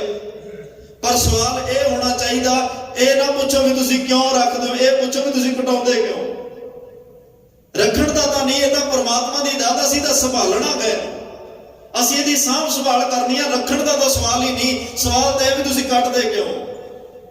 ਪਰਮਾਤਮਾ ਦੀ ਦਾਤ ਹੈ, ਜੇ ਇਹ ਰੱਖਣ ਵਾਲੀ ਚੀਜ਼ ਨਾ ਹੁੰਦੀ ਤਾਂ ਪਰਮਾਤਮਾ ਦਿੰਦਾ ਹੀ ਨਾ। ਪਰਮਾਤਮਾ ਨੇ ਇੱਕ ਇਸਤਰੀ ਔਰ ਮਰਦ ਦੇ ਵਿੱਚ ਇਹ ਭੇਦ ਵੀ ਰੱਖਿਆ ਹੈ। ਆ ਦਾੜਾ ਸੋਹਣਾ ਬਖਸ਼ਿਆ, ਇਹ ਇੱਕ ਤੇਰੀ ਮਰਦ ਪੁਣੇ ਦੀ ਨਿਸ਼ਾਨੀ ਹੈ। ਇੱਕ ਪਾਤਸ਼ਾਹ ਕਹਿੰਦੇ ਜਿਹੜਾ ਉਹ ਮੈਂ ਫਰਕ ਰੱਖਿਆ ਉਹ ਤੇਰੇ ਸਰੂਪ ਤੋਂ ਝਲਕਦਾ ਹੈ। ਤੇ ਜੇ ਦਾੜਾ ਹੋਏਗਾ ਤਾਂ ਹੀ ਲੋਕ ਕਹਿਣਗੇ ਨਾ ਧੰਨ ਗੁਰੂ ਗੋਬਿੰਦ ਸਿੰਘ ਸਾਹਿਬ ਦਾ ਪੁੱਤਰ ਖੜਾ ਹੈ। ਇੱਕ ਸੁਹਾਗ ਪ੍ਰੋਫੈਸਰ ਪੂਰਨ ਸਿੰਘ ਕਹਿੰਦੇ, ਕਿਸੇ ਨੌਜਵਾਨ ਬੱਚੀ ਦੇ ਮਾਂਗ 'ਚ ਸੰਧੂਰ ਹੋਵੇ, ਬਾਂਹ 'ਚ ਚੂੜਾ ਪਾਇਆ ਹੋਵੇ, ਲਾਲ ਉਹਦੇ ਸੂਹੇ ਰੰਗ ਦੇ ਕੱਪੜੇ ਪਾਏ ਹੋਣ, ਉਹ ਗਲੀ 'ਚ ਤੁਰੀ ਜਾਂਦੀ ਹੋਵੇ ਸੜਕ ਤੇ ਰਸਤੇ 'ਚ, ਉਹਨੂੰ ਦੱਸਣਾ ਥੋੜੀ ਪੈਂਦਾ ਮੈਂ ਸੁਹਾਗਣਾ। ਲੋਕ ਅੰਦਾਜ਼ਾ ਲਾ ਲੈਂਦੇ ਆ, ਇਹਦੇ ਬਾਂਹ ਵਿੱਚ ਚੂੜਾ, ਸੂਹਾ ਲਾਲ ਵੇਸ ਹੈ, ਇਹਦੀ ਮਾਂਗ 'ਚ ਸੰਧੂਰ ਹੈ, ਇਹ ਪਤੀ ਵਰਤਾ ਹੈ, ਇਹ ਖਸਮ ਵਾਲੀ ਹੈ, ਇਹਦੇ ਸਿਰ ਤੇ ਇਹਦਾ ਪਤੀ ਜਿਉਂਦਾ ਹੈ। ਮਹਾਰਾਜ ਕਹਿੰਦੇ ਜਿਹਦੇ ਪੰਜ ਕਾਰੀ ਵਰਦੀ ਸ੍ਰੀ ਸਾਹਿਬ ਪਾਈ ਹੋਵੇ, ਉਹਦੇ ਸਿਰ ਤੇ ਦਸਤਾਰ ਸਜੀ ਹੋਵੇ, ਦਾੜਾ ਪ੍ਰਕਾਸ਼ ਹੋਵੇ, ਬਾਂਹ 'ਚ ਕੜਾ ਪਾਇਆ ਹੋਵੇ, ਦੱਸਣਾ ਨਹੀਂ ਪੈਂਦਾ ਕੌਣ ਹੈ, ਤੁਰਿਆ ਜਾਂਦਾ ਲੋਕ ਅੰਦਾਜ਼ਾ ਲਾ ਲੈਂਦੇ ਆ ਇਹ ਧੰਨ ਗੁਰੂ ਗੋਬਿੰਦ ਸਿੰਘ ਦਾ ਪੁੱਤਰ ਜਾ ਰਿਹਾ, ਗੁਰੂ ਗੋਬਿੰਦ ਸਿੰਘ ਸਾਹਿਬ ਦੀ ਧੀ ਜਾ ਰਹੀ ਹੈ। ਸਾਡੇ ਇਹ ਲਿਬਾਸ ਤੋਂ ਲੋਕ ਅੰਦਾਜ਼ਾ ਲਾਉਂਦੇ ਆ। ਤਾਂ ਹੀ ਮਹਾਰਾਜ ਨੇ ਕਿਹਾ ਸੀ, ਬਾਬੇ ਜੇ ਤੈਨੂੰ ਅੱਜ ਤੈਨੂੰ 1400 ਘਰ ਸਿੱਖਾਂ ਦਾ ਦਿੱਲੀ ਦੇ ਵਿੱਚ ਜਿਸ ਦਿਨ ਧੰਨ ਗੁਰੂ ਤੇਗ ਬਹਾਦਰ ਸਾਹਿਬ ਨੂੰ ਸ਼ਹੀਦ ਕੀਤਾ ਜਾ ਰਿਹਾ ਹੈ, ਜਿੱਥੇ ਤੈਨੂੰ ਪਤਾ ਹੀ ਨਹੀਂ ਲੱਗਿਆ ਸਿੱਖ ਕੌਣ ਹੈ, ਮੁਸਲਮਾਨ ਕੌਣ ਹੈ, ਹਿੰਦੂ ਕੌਣ ਹੈ। ਕਹਿੰਦਾ ਨਹੀਂ ਪਾਸ਼ਾ ਪਛਾਣ ਨਹੀਂ ਸੀ ਆ ਰਹੀ। 1710 ਤੱਕ ਹਿੰਦੂ ਵੀਰ ਵੀ ਪੱਗਾਂ ਬੰਨ੍ਹਦੇ ਰਿਹਾ, ਦਾੜੇ ਵੀ ਪ੍ਰਕਾਸ਼ ਸਨ। ਪਰ ਸਿੱਖਾਂ ਨਾਲ ਜਦੋਂ ਮੁਗਲਾਂ ਦੀ ਬਹੁਤੀ ਲੜਾਈਆਂ ਵੱਧ ਗਈਆਂ, ਉਹਨਾਂ ਨੇ ਹਿੰਦੂ ਵੀਰਾਂ ਨੂੰ ਸੱਦ ਕੇ ਕਿਹਾ ਹੁਣ ਤੁਸੀਂ ਕੇਸ ਕਟਾ ਦਿਓ, ਦਸਤਾਰਾਂ ਲਾ ਦਿਓ, ਤੁਹਾਡੇ ਤੇ ਸਿੱਖਾਂ 'ਚ ਪਹਿਚਾਣ ਨਹੀਂ ਹੁੰਦੀ, ਉਹਨਾਂ ਭਾਵੇਂ ਉਹਨਾਂ ਦੇ ਭੁਲੇਖੇ ਵਿੱਚ ਅਸੀਂ ਤੁਹਾਨੂੰ ਵੀ ਮਾਰ ਬੈਠਦੇ ਹਾਂ। ਫਿਰ ਇਹ ਸਰੂਪ ਅਲੱਗ-ਅਲੱਗ ਹੋਏ ਸਨ, ਨਹੀਂ ਪਹਿਲਾਂ ਪਤਾ ਨਹੀਂ ਸੀ ਲੱਗਦਾ। ਪਰ ਗੁਰੂ ਗੋਬਿੰਦ ਸਿੰਘ ਸਾਹਿਬ ਨੇ ਕਿਹਾ ਐਸਾ ਪੰਥ ਸਾਜਾਂਗਾ, ਐਸਾ ਲਿਬਾਸ ਦਿਆਂਗਾ, ਐਸਾ ਰੂਪ ਦਿਆਂਗਾ, ਐਸੀ ਵਰਦੀ ਦਿਆਂਗਾ। ਭਾਈ ਜੈਤਿਆ ਅੱਜ ਤੈਨੂੰ ਦਿੱਲੀ ਦੇ ਥੋੜੇ ਜਿਹੇ ਲੋਕਾਂ ਦੇ ਸਿੱਖਾਂ ਦੀ ਪਹਿਚਾਣ ਨਹੀਂ ਆਈ, ਇਹੋ ਜਿਹਾ ਸਰੂਪ ਆਪਣੀ ਕੌਮ ਨੂੰ ਦਿਆਂਗਾ, ਲੱਖਾਂ ਕਰੋੜਾਂ ਵਿੱਚ ਵੀ ਖੜਾ ਮੇਰਾ ਸਿੱਖ ਪਹਿਚਾਣਿਆ ਜਾਇਆ ਕਰੇਗਾ। ਦੱਸਣ ਦੀ ਲੋੜ ਨਹੀਂ ਪਿਆ ਕਰੇਗੀ, ਲੋਕ ਸਰੂਪ ਵੇਖ ਕੇ ਅੰਦਾਜ਼ਾ ਲਾ ਲਿਆ ਕਰਨਗੇ ਕਿ ਇਹ ਧੰਨ ਗੁਰੂ ਗੋਬਿੰਦ ਸਿੰਘ ਸਾਹਿਬ ਦਾ ਪਰਿਵਾਰ ਖੜਾ ਹੈ, ਗੁਰੂ ਗੋਬਿੰਦ ਸਿੰਘ ਸਾਹਿਬ ਦੇ ਬੱਚੇ ਖੜੇ ਨੇ। ਲੋਕ ਦੇਖ ਕੇ ਇਹੋ ਜਿਹਾ ਸਰੂਪ ਦਿਆਂਗਾ। ਖੈਰ ਇਹ ਸਤਿਗੁਰਾਂ ਦੀ ਮਹਾਨ ਰਹਿਮਤ ਹੈ। ਇਹ ਮਨੁੱਖਾ ਜੀਵਨ ਭਾਈ ਕਿਰਾਏ ਦਾ ਮਕਾਨ ਹੈ, ਇਹਦੀ ਭੰਨ ਤੋੜ ਨਹੀਂ ਕਰਨੀ ਤੇ ਹਰ ਰੋਜ਼ ਸਵੇਰ ਸ਼ਾਮ ਸ਼ੁਕਰਾਨਾ ਕਰਕੇ ਉਹਦਾ ਕਿਰਾਇਆ ਵੀ ਦੇਣਾ, ਉਹਦਾ ਧੰਨਵਾਦ ਕਰਨ ਰੂਪੀ ਕਿਰਾਇਆ ਦੇਣਾ, ਸ਼ੁਕਰਾਨਾ ਰੂਪੀ ਕਿਰਾਇਆ ਦੇਣਾ। ਪ੍ਰਮਾਤਮਾ ਧੰਨਵਾਦ, ਜਿਸ ਸਰੀਰ ਨੂੰ ਦੇਵਤੇ ਲੋਚਦੇ ਤੂੰ ਸਾਨੂੰ ਦਿੱਤਾ, ਤੇਰਾ ਕੋਟਾਨ ਕੋਟ ਸ਼ੁਕਰ। ਜਿਸ ਸਰੀਰ ਲਈ ਲੋਕ ਅਰਦਾਸਾਂ ਬੇਨਤੀਆਂ ਕਰਦੇ ਨੇ ਉਹ ਤੂੰ ਸਾਨੂੰ ਸਰੀਰ ਦਿੱਤਾ। ਜਿਨ੍ਹਾਂ ਦਾ ਸਰੀਰ ਪੂਰਾ ਨਾ ਹੋਵੇ, ਅਪਾਹਜ ਹੋਵੇ, ਅੰਗ ਨਕਾਰਾ ਹੋਵੇ, ਉਹਨਾਂ ਨੂੰ ਪੁੱਛੋ ਦੀ ਕੀਮਤ ਕੀ। ਜਿਨ੍ਹਾਂ ਦੇ ਕੋਈ ਸਰੀਰ ਦਾ ਅੰਗ ਨਕਾਰਾ ਹੋ ਜਾਏ, ਲੱਖਾਂ ਕਰੋੜਾਂ ਰੁਪਈਆ ਲੋਕ ਚੱਕੀ ਫਿਰਦੇ, ਸਾਨੂੰ ਦੁਬਾਰਾ ਦੇ ਦਿਓ, ਨਵਾਂ ਪਾ ਦਿਓ। ਉੱਥੇ ਕਈ ਵਾਰ ਇਹੋ ਜਿਹੇ ਹਾਲਾਤ ਵੀ ਡਾਕਟਰ ਕਹਿੰਦੇ ਆ ਰੱਬ ਅੱਗੇ ਅਰਦਾਸ ਕਰੋ ਸਾਡੇ ਹੱਥ ਖੜੇ ਆ। ਸਾਇੰਸ ਦੇ ਹੱਥ ਉਦੋਂ ਪਤਾ ਲੱਗਦਾ ਹੈ ਸਰੀਰ ਦੀ ਕੀਮਤ ਕੀ ਹੈ, ਇਹ ਸਰੀਰ ਕਿੰਨਾ ਕੀਮਤੀ ਹੈ। ਪਰਮਾਤਮਾ ਨੇ ਕਿਹੋ ਜਿਹੀ ਮਸ਼ੀਨਰੀ ਫਿੱਟ ਕੀਤੀ ਹੈ ਜਿਹਦੇ ਵਿੱਚ ਜੇ ਕੋਈ ਖਰਾਬ ਹੋ ਜਾਏ ਉਹਦੇ ਵਰਗੀ ਓਰੀਜਨਲ ਚੀਜ਼ ਕਰੋੜਾਂ ਰੁਪਈਆ ਖਰਚ ਕੇ ਵੀ ਨਹੀਂ ਮਿਲਦੀ। ਉਦੋਂ ਪਤਾ ਲੱਗਦਾ ਦੀ ਕੀਮਤ। ਫਿਰ ਜੇ ਇਸ ਗੱਲ ਦਾ ਪਤਾ ਲੱਗੇ ਫਿਰ ਉਹਦਾ ਧੰਨਵਾਦ ਹੀ ਕਰੋ, ਉਹਦਾ ਸ਼ੁਕਰਾਨਾ ਹੀ ਕਰੋ। PGI ਹਸਪੀਟਲ 'ਚ ਕਦੇ ਸਮਾਂ ਬਣਦਾ ਹੀ ਰਹਿੰਦਾ ਜਾਣ ਦਾ, ਕਿਹੜੇ ਹਾਲਾਤਾਂ 'ਚ ਕਈ ਵਾਰ ਲੋਕ ਉੱਥੇ ਪਏ ਹੋਏ ਨੇ। ਮਹਾਰਾਜ ਕਹਿੰਦੇ ਕਦੇ ਇਹੋ ਜਿਹੇ ਹਾਲਾਤਾਂ 'ਚ ਵੇਖ ਕੇ ਲੋਕਾਂ ਨੂੰ ਉਦੋਂ ਹੀ ਧੰਨਵਾਦ ਕਰ ਲਿਆ ਕਰ, ਪਰਮਾਤਮਾ ਮੈਨੂੰ ਕਿੰਨਾ ਵਧੀਆ ਤੰਦਰੁਸਤ ਸਰੀਰ ਦਿੱਤਾ, ਜੇ ਮੈਂ ਵੀ ਇੱਥੇ ਪਿਆ ਹੁੰਦਾ ਤਾਂ ਕੀ ਕਰਨਾ। ਅੱਜ ਤੂੰ ਇੰਨਾ ਸੋਹਣਾ ਸਰੀਰ ਦਿੱਤਾ, ਤੇਰਾ ਧੰਨਵਾਦ। ਮਹਾਰਾਜ ਕਹਿੰਦੇ ਇਸ ਗੱਲ ਦੀ ਤਿਆਰੀ ਵੀ ਕਰਕੇ ਰੱਖਿਓ, ਜਿਸ ਦਿਨ ਪਰਮਾਤਮਾ ਨੇ ਕਿਹਾ ਇਹ ਘਰ ਖਾਲੀ ਕਰ, ਉਹਦੇ ਇਹ ਨਹੀਂ ਅਸੀਂ ਕਹਿਣਾ ਵੀ ਮਹਾਰਾਜ 2 ਦਿਨ ਹੋਰ, 1 ਰਾਤ ਹੋਰ ਲਿਓ ਨਵੇਰ, ਅੱਜ ਕੀ ਰਾਤੀ ਅੱਜ ਦੀ ਰਾਤ ਦੇ ਦਿਓ, ਲੋਕਾਂ ਨਾਲ ਹਿਸਾਬ ਕਿਤਾਬ ਨਵੇੜ, ਇਹ ਗੱਲਾਂ ਨਹੀਂ ਕਰਨੀਆਂ। ਤੇ ਮਨ ਵਿੱਚ ਇੰਨੀ ਤਿਆਰੀ ਕਰਕੇ ਬੈਠੇ ਹੋਈਏ ਤੇ ਅਸੀਂ ਅਰਦਾਸ ਕਰਕੇ ਕਹੀਏ ਕਬੀਰ ਮੋਹਿ ਮਰਨੇ ਕਾ ਚਾਓ, ਮੌਤ ਡਰ ਨਾ ਬਣੇ ਚਾਹ ਬਣੇ। ਮੌਤ ਸਨਮਾਨ ਕਰਨ ਵਾਲਾ ਚਿੰਨ੍ਹ, ਜਿਵੇਂ ਗੁਰੂ ਅਮਰਦਾਸ ਪਾਤਸ਼ਾਹ ਨੇ ਕਿਹਾ ਕਿ ਮੈਨੂੰ ਭਾਈ ਪਰਮਾਤਮਾ ਨੇ ਸਰੂਪਾ ਦੇ ਕੇ ਨਵਾਜਿਆ, ਬਖਸ਼ਿਸ਼ ਕੀਤਾ।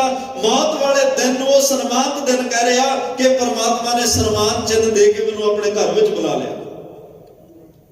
ਮਹਾਰਾਜ ਕਹਿੰਦੇ ਤੂੰ ਮੇਰੇ ਕਹਿਣ ਤੇ ਆ ਘਰ ਛੱਡਦਾ ਸੀ, ਸਰੀਰ ਦਾ ਘਰ ਛੋਟਾ ਜਿਹਾ ਘਰ ਹੈ, ਇਹਨੂੰ ਛੱਡ ਕੇ ਤਾਂ ਵੇਖ, ਮੈਂ ਤੈਨੂੰ ਇਹਦੇ ਨਾਲੋਂ ਵੱਡਾ ਕਰ ਦਿਆਂਗਾ, ਇਹੋ ਜਿਹਾ ਕਰ ਦਿਆਂਗਾ, ਨਿਜ ਘਰ ਮਹਿਲ ਪਾਵੋ ਸੁਖ ਸਹਿਜੇ ਬੋਰ ਨਾ ਹੋਏਗੋ। ਫਿਰ ਇਹੋ ਜਿਹੇ ਘਰ ਵਿੱਚ ਇੰਨੇ ਵੱਡੇ ਘਰ 'ਚ ਬਿਠਾ ਦਿਆਂਗਾ ਜਿੱਥੇ ਤੈਨੂੰ ਦੁਆਰਾ ਜੰਮਣਾ ਤੇ ਮਰਨਾ ਨਹੀਂ ਪਏਗਾ। ਨਾਨਕ ਬੱਧਾ ਘਰ ਤਾਂ ਹਾਂ ਜਿੱਥੇ ਮਿਰਤ ਨਾ ਜਨਮ ਜਰਾ। ਇਹੋ ਜਿਹਾ ਘਰ ਜਿਹੜਾ ਗੁਰੂ ਨਾਨਕ ਸਾਹਿਬ ਨੇ ਲੱਭਿਆ ਜਿੱਥੇ ਜਨਮ ਤੇ ਮੌਤ ਨਹੀਂ, ਉਹ ਘਰ ਵਿੱਚ ਬਿਠਾ ਦਿਆਂਗਾ ਜਿੱਥੇ ਜਨਮ ਤੇ ਮਰਨ ਨਹੀਂ ਚੱਲਦਾ, ਸਦੀਵ ਕਾਲ ਨਹੀਂ ਟਿਕ ਜਾਏਗਾ। ਖੈਰ ਸਤਿਗੁਰੂ ਕਿਰਪਾ ਕਰਨ, ਸਾਨੂੰ ਇਹ ਮਨੁੱਖਾ ਜੀਵਨ ਦੀ ਕਦਰ ਕੀਮਤ ਦਾ ਪਤਾ ਲੱਗੇ ਕਿ ਪਰਮਾਤਮਾ ਨੇ ਤੁਰਟ ਕੇ ਇਹ ਦਾਤ ਦਿੱਤੀ ਆ। ਅਸੀਂ ਕੋਈ ਇਹਦੇ ਲਈ ਪਰਉਪਕਾਰ ਜਾਂ ਕੋਈ ਇਹੋ ਜਿਹੇ ਕੰਮ ਨਹੀਂ ਕਿ ਸਾਨੂੰ ਮਿਲੀ ਹੋਵੇ ਇਹ ਦਾਤ, ਅਸੀਂ ਮੰਗ ਕੇ ਇਹਦੇ ਲਈ ਕੁਝ ਦੇ ਕੇ ਆਈਏ ਹੋਈਏ ਪਰਮਾਤਮਾ ਨੂੰ, ਕੋਈ ਇਹਦੇ ਲਈ ਕੀਮਤ ਦਿੱਤੀ ਹੋਵੇ ਪਰਮਾਤਮਾ ਨੂੰ। ਉਹਨੇ ਤੁਰਟ ਕੇ ਸਾਨੂੰ ਦਾਤ ਦਿੱਤੀ ਹੈ ਤੇ ਸਾਡਾ ਕੰਮ ਹੈ ਉਹਦਾ ਧੰਨਵਾਦ ਕਰਨਾ, ਉਹਦਾ ਸ਼ੁਕਰਾਨਾ ਕਰਨਾ, ਫਿਰ ਹੀ ਇਹ ਮਨੁੱਖਾ ਜੀਵਨ ਸਾਡਾ ਸਫਲ ਹੋਏਗਾ। ਆਓ ਅੱਜ ਭੱਟ ਸਾਹਿਬਾਨ ਪਾਵਨ ਪਵਿੱਤਰ ਬਚਨਾਂ ਵਿੱਚ ਜੋ ਸਾਨੂੰ ਉਪਦੇਸ਼ ਦੇ ਰਹੇ ਨੇ, ਧੰਨ ਗੁਰੂ ਰਾਮਦਾਸ ਪਾਤਸ਼ਾਹ ਦੀਆਂ ਵਡਿਆਈਆਂ ਨਾਲ ਸਾਨੂੰ ਜੋੜ ਰਹੇ ਨੇ, ਮਨ ਚਿਤ ਬਿਰਤੀਆਂ ਇਕਾਗਰ ਕਰਕੇ ਇਸ ਪਾਵਨ ਬਚਨਾਂ ਨਾਲ ਜੁੜੀਏ ਜੀ। ਜਿਹ ਅੰਮ੍ਰਿਤ ਬਚਨ ਬਾਣੀ ਸਾਧੂ ਜਨ ਜਪੈ ਕਰ ਬਚਿਤ ਚਾਓ। ਜਿਸ ਸਤਿਗੁਰੂ ਦੇ ਅੰਮ੍ਰਿਤ ਬਚਨ ਤੇ ਬਾਣੀ ਨੂੰ, ਧੰਨ ਗੁਰੂ ਰਾਮਦਾਸ ਪਾਤਸ਼ਾਹ ਦੇ ਅਮਰ ਕਰਨ ਵਾਲੇ ਬਚਨਾਂ ਨੂੰ, ਅੰਮ੍ਰਿਤ ਦੇ ਅਰਥ ਜਿੱਥੇ ਮ੍ਰਿਤ ਮੌਤ ਜਿਹਦੇ ਅੱਗੇ ਆੜਾ ਲੱਗ ਜਾਏ, ਮ੍ਰਿਤੂ ਤੋਂ ਰਹਿਤ, ਅਮਰ ਕਰਨ ਵਾਲੇ ਬਚਨ ਬਾਣੀ ਨੂੰ ਸੰਤ ਜਨ ਹਿਤ ਚਿਤ, ਭਾਵ ਉਹ ਚਿੱਤ ਦੇ ਵਿੱਚੋਂ ਚਾਹ ਦੇ ਨਾਲ ਇਸ ਬਾਣੀ ਨੂੰ ਜਪਦੇ ਹਨ, ਇਸ ਬਾਣੀ ਨੂੰ ਪੜ੍ਹਦੇ ਹਨ, ਇਹ ਬਚਨਾਂ ਨਾਲ ਜੋ ਇੱਕ ਚਾਹ ਬਣਾ ਕੇ ਦੇਖੋ। 3 ਚਾਹ ਨੇ ਸਾਡੀ ਜ਼ਿੰਦਗੀ ਜਿਹੜੇ ਆਉਣੇ ਚਾਹੀਦੇ ਆ। ਪਹਿਲਾ ਚਾਹ ਤਾਂ ਇਹ ਹੋਵੇ ਮਨ ਚਾਉ ਪਿਆ ਪ੍ਰਭ ਆਗਮ ਸੁਣਿਆ, ਹਰ ਮੰਗਲ ਗਾਓ ਸਖੀ ਗ੍ਰਹਿ ਮੰਦਰ ਬਣਿਆ। ਗੁਰੂ ਸਾਡੇ ਹਿਰਦੇ ਦੇ ਘਰ ਵਿੱਚ ਆਵੇ, ਸਾਨੂੰ ਇਹ ਚਾਹ ਹੋਵੇ ਕਿ ਗੁਰੂ, ਜਿਸ ਗੁਰੂ ਨੂੰ ਮਿਲਣ ਲਈ ਮੇਰੇ ਜਨਮਾਂ ਦੇ ਜਨਮ ਲੰਘੇ, ਅੱਜ ਉਹ ਗੁਰੂ ਮੇਰੇ ਹਿਰਦੇ ਦੇ ਘਰ ਵਿੱਚ ਆਇਆ। ਚਾਹ ਨਹੀਂ ਚੱਕਿਆ ਜਾਂਦਾ। ਅੱਜ ਮੇਰੇ ਘਰ ਵਿੱਚ ਗੁਰੂ ਆਇਆ, ਅੱਜ ਚਾਹ ਨਹੀਂ ਚੱਕਿਆ ਜਾਂਦਾ। ਇਹ ਮਨ ਵਿੱਚ ਚਾਹ ਹੋਵੇ, ਮਨ ਚਾਉ ਭਇਆ ਪ੍ਰਭ ਆਗਮ ਸੁਣਿਆ। ਗੁਰੂ ਦੇ ਆਉਣ ਦਾ ਜਦੋਂ ਪਤਾ ਲੱਗਿਆ, ਮਨ ਵਿੱਚ ਚਾਹ ਇੰਨਾ ਚੜ ਗਿਆ ਕਿ ਗੁਰੂ ਬਸ ਮੇਰੇ ਘਰ ਵਿੱਚ ਆਉਣ ਵਾਲਾ ਹੈ, ਗੁਰੂ ਨੇ ਆ ਜਾਣਾ। ਮੇਰੇ ਚੇਤਾ, ਮੇਰੀ ਜ਼ਿੰਦਗੀ 'ਚ ਕੋਈ ਚਿੰਤਾ, ਕੋਈ ਡਰ, ਕੋਈ ਸੰਸਾ, ਕੋਈ ਭੈ ਰਹੇਗਾ ਹੀ ਨਹੀਂ, ਕੋਈ ਨਿਰਾਸ਼, ਕੋਈ ਉਦਾਸ, ਕੁਝ ਵੀ ਪਲ ਇਹੋ ਜਿਹਾ ਨਹੀਂ ਰਹੇਗਾ, ਕੋਈ ਦੁੱਖ ਨਹੀਂ ਰਹੇਗਾ। ਮੇਰੀ ਜ਼ਿੰਦਗੀ ਇੱਕ ਰਸ ਸਦੀਵ ਉਸ ਆਤਮਿਕ ਆਨੰਦ ਸੁਖ ਵਿੱਚ ਭਿੱਜ ਜਾਏਗੀ, ਜੁੜ ਜਾਏਗੀ, ਜਿੱਥੇ ਹਮੇਸ਼ਾ ਹੀ ਬੇਗਮਪੁਰਾ ਸ਼ਹਿਰ ਕੋ ਨਾਓ ਦੁੱਖ ਅੰਦੋ ਨਹੀਂ ਤੈਠਾਓ। ਗੁਰੂ ਦੇ ਆਉਣ ਨਾਲ ਮੇਰਾ ਜਿਹੜਾ ਇਹ ਸਰੀਰ ਹੈ, ਮੇਰਾ ਹਿਰਦਾ ਘਰ, ਉਹ ਬੇਗਮਪੁਰਾ ਬਣ ਜਾਏਗਾ, ਜਿੱਥੇ ਗਮ ਤੇ ਡਰ ਤੇ ਦੁੱਖ ਕੋਈ ਨਾ ਹੋਵੇ। ਤੇ ਦੂਸਰਾ ਚਾਹ ਇਹ ਹੋਣਾ ਚਾਹੀਦਾ, ਗੁਰੂ ਆ ਗਿਆ ਨਾ, ਫਿਰ ਇਹ ਚਾਹ ਬਣੇ ਵਿਸਰ ਨਾਹੀ ਦਾ ਤਾਰ, ਆਪਣਾ ਨਾਮ ਦੇਵੋ ਗੁਣ ਗਾਵਾਂ ਦਿਨ ਰਾਤ ਨਾਨਕ ਚਾਓ। ਇਹ ਮਨ ਵਿੱਚ ਚਾਹ ਹੋਵੇ, ਪਾਤਸ਼ਾਹ ਤੁਸੀਂ ਜਿਹੜਾ ਨਾਮ ਦਿੱਤਾ ਇਹ ਚਾਹ ਬਣਿਆ ਰਵੇ, ਦਿਨ ਰਾਤ ਤੁਹਾਡੇ ਨਾਮ ਨਾਲ ਜੁੜਿਆ ਰਵਾਂ, ਉਹਨੂੰ ਗਾਉਂਦਾ ਰਵਾਂ। ਤੇ ਜਦੋਂ ਇਹ 2 ਚਾਹ ਮਨ ਵਿੱਚ ਬਣ ਗਏ ਨਾ, ਗੁਰੂ ਆ ਗਿਆ, ਗੁਰੂ ਦੇ ਨਾਮ ਨੂੰ ਤੁਸੀਂ ਚਾਹ ਨਾਲ ਜਪ ਰਹੇ ਹੋ, ਗਾ ਰਹੇ ਹੋ, ਸੁਣ ਰਹੇ ਹੋ, ਧਿਆ ਰਹੇ ਹੋ। ਹੁਣ ਜਿਹਦੀ ਜ਼ਿੰਦਗੀ 'ਚ ਗੁਰੂ ਹੋਵੇ, ਡਰ ਤਾਂ ਕੋਈ ਰਹਿੰਦਾ ਨਹੀਂ ਨਾ। ਸਭ ਤੋਂ ਵੱਡਾ ਡਰ ਮੌਤ ਦਾ ਡਰ ਹੈ, ਤੇ ਮਹਾਰਾਜ ਜਦੋਂ ਆਉਂਦੇ ਨੇ ਸਭ ਤੋਂ ਪਹਿਲਾਂ ਉਹ ਡਰ ਮੌਤ ਦਾ ਹੀ ਖਤਮ ਕਰਦੇ ਆ।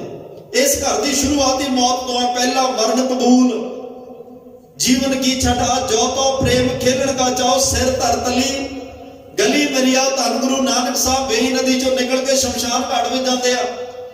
ਪੁੱਛਣ ਵਾਲਿਆਂ ਨੇ ਮਹਾਰਾਜ ਇੱਥੇ ਕਿਉਂ ਆਏ? ਕਹਿੰਦੇ ਮੈਂ ਅੱਜ ਇੱਕ ਨਵੇਂ ਕੰਮ ਦੀ ਸ਼ੁਰੂਆਤ ਕਰਨ ਲੱਗਿਆ। ਕਹਿਣ ਲੱਗੇ ਪਾਤਸ਼ਾਹ ਲੋਕ ਨਵੇਂ ਕੰਮਾਂ ਦੀ ਸ਼ੁਰੂਆਤ ਧਾਰਮਿਕ ਸਥਾਨਾਂ ਤੇ ਜਾ ਕੇ ਕਰਦੇ ਆ, ਚੰਗੀਆਂ ਥਾਵਾਂ ਤੇ ਜਾ ਕੇ ਕਰਦੇ ਆ, ਤੁਸੀਂ ਕਬਰਸਤਾਨ ਚੋਂ, ਤੁਸੀਂ ਸ਼ਮਸ਼ਾਨ ਘਾਟ ਚੋਂ ਨਵੇਂ ਕੰਮ ਦੀ ਸ਼ੁਰੂਆਤ। ਕਹਿੰਦੇ ਹਾਂ, ਜਿਹੜਾ ਕੰਮ ਮੈਂ ਸ਼ੁਰੂ ਕਰਨ ਲੱਗਿਆ ਮੌਤ ਦੇ ਘਰ ਵਿੱਚੋਂ ਸ਼ੁਰੂ ਹੋਣਾ। ਜਿੰਨੀ ਦੇਰ ਤੱਕ ਮੌਤ ਦਾ ਭੈ ਖਤਮ ਨਹੀਂ ਹੁੰਦਾ ਉਨੀ ਦੇਰ ਤੱਕ ਇਨਸਾਨ ਸੱਚ ਤੇ ਪਹਿਰਾ ਦੇ ਕੇ ਸੱਚ ਸੁਣਾਏ ਸੀ ਸੱਚ ਕੀ ਬੇਲਾ ਦਾ ਪਾਂਧੀ ਨਹੀਂ ਬਣ ਸਕਦਾ। ਇੱਥੇ ਮਰ ਕੇ ਹੀ ਉਸ ਮਰਾਤਬੇ ਨੂੰ ਪਾਇਆ ਜਾਣਾ ਹੈ। ਤਾਂ ਮਹਾਰਾਜ ਸਾਹਿਬ ਕਹਿੰਦੇ ਆ ਦੂਸਰਾ ਚਾਹ ਹੈ ਨਾਮ ਜਪਣ ਦਾ, ਬੰਦਗੀ ਕਰਨ ਦਾ, ਸਿਮਰਨ ਉਹਦੇ ਅੰਮ੍ਰਿਤ ਬਚਨਾਂ ਨੂੰ ਵਾਰ-ਵਾਰ ਗਾਉਣ ਦਾ, ਜਪਣ ਦਾ। ਜਿਹੜੇ ਬਚਨ ਅੱਜ ਜੇ ਅੰਮ੍ਰਿਤ ਬਚਨ ਬਾਣੀ ਸਾਧੂ ਜਨ ਜਪਿਆ ਉਹਨਾਂ ਅੰਦਰ ਚਾਹ ਹੈ। ਕਰਮ ਚਿੱਤ ਚਾਓ, ਚਿੱਤ ਵਿੱਚ ਚਾਹ ਨਾਲ ਜਪ ਰਹੇ ਹੋ ਦਿਨ ਰਾਤ। ਜਦੋਂ ਇਹ ਦੋ ਚਾਹ ਬਣ ਗਏ ਨਾ ਫਿਰ ਤੀਸਰਾ ਚਾਹ ਵੀ ਆਪਣੇ ਆਪ ਆਏਗਾ ਤੇ ਤੁਸੀਂ ਚਾਹ ਨਾਲ ਹੀ ਕਹਿ ਉਠੋਗੇ ਕਬੀਰ ਮੋਹਿ ਮਰਨੇ का ਚਾਓ ਹੈ, ਮਰੋ ਤਾਂ ਹਰ ਕੇ ਦੁਆਰ, ਮਤ ਹਰ ਪੁੱਛੇ ਕੌਣ ਹੈ ਪਰਾ ਹਮਾਰੇ ਬਾਹਰ। ਫਿਰ ਇਹ ਮਰਨ ਦਾ ਇੱਕ ਚਾਹ ਲੱਗੇਗਾ, ਮਰਨ ਦਾ ਡਰ ਨਹੀਂ ਲੱਗੇਗਾ, ਚਾਹ ਬਣਿਆ ਰਹੇਗਾ ਮਨ ਵਿੱਚ। ਤਾਂ ਇਸ ਲਈ ਜਿਹੜੇ ਸਾਧੂ ਜਨ ਗੁਰਮੁਖ ਲੋਕ ਨੇ ਭਾਈ, ਉਹ ਚਾਹ ਨਾਲ ਇਹਨਾਂ ਅਮਰ ਕਰਨ ਵਾਲੇ ਬਚਨਾਂ ਨੂੰ, ਬਾਣੀ ਨੂੰ ਚਾਹ ਨਾਲ ਦਿਨ ਰਾਤ ਜਪਦੇ ਹਨ। ਆਨੰਦ ਨਿਤ ਮੰਗਲ ਗੁਰ ਦਰਸ਼ਨ ਸਫਲ ਸੰਸਾਰ।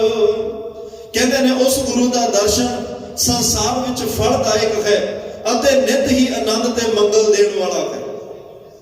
ਦਰਸ਼ਨ ਉਹੀ ਹੁੰਦੇ ਨੇ ਗੁਰੂ ਸਾਹਿਬ ਦੇ ਜਿਹੜੇ ਮਨ ਵਿੱਚ ਆਨੰਦ, ਖੇੜਾ, ਚਾਉ ਪੈਦਾ ਕਰ ਦੇਣ, ਮਨ ਦੀ ਤਮਾ ਖਤਮ ਕਰ ਦੇਣ, ਮਨ ਦੀ ਭਟਕਣਾ ਖਤਮ ਕਰ ਦੇਣ।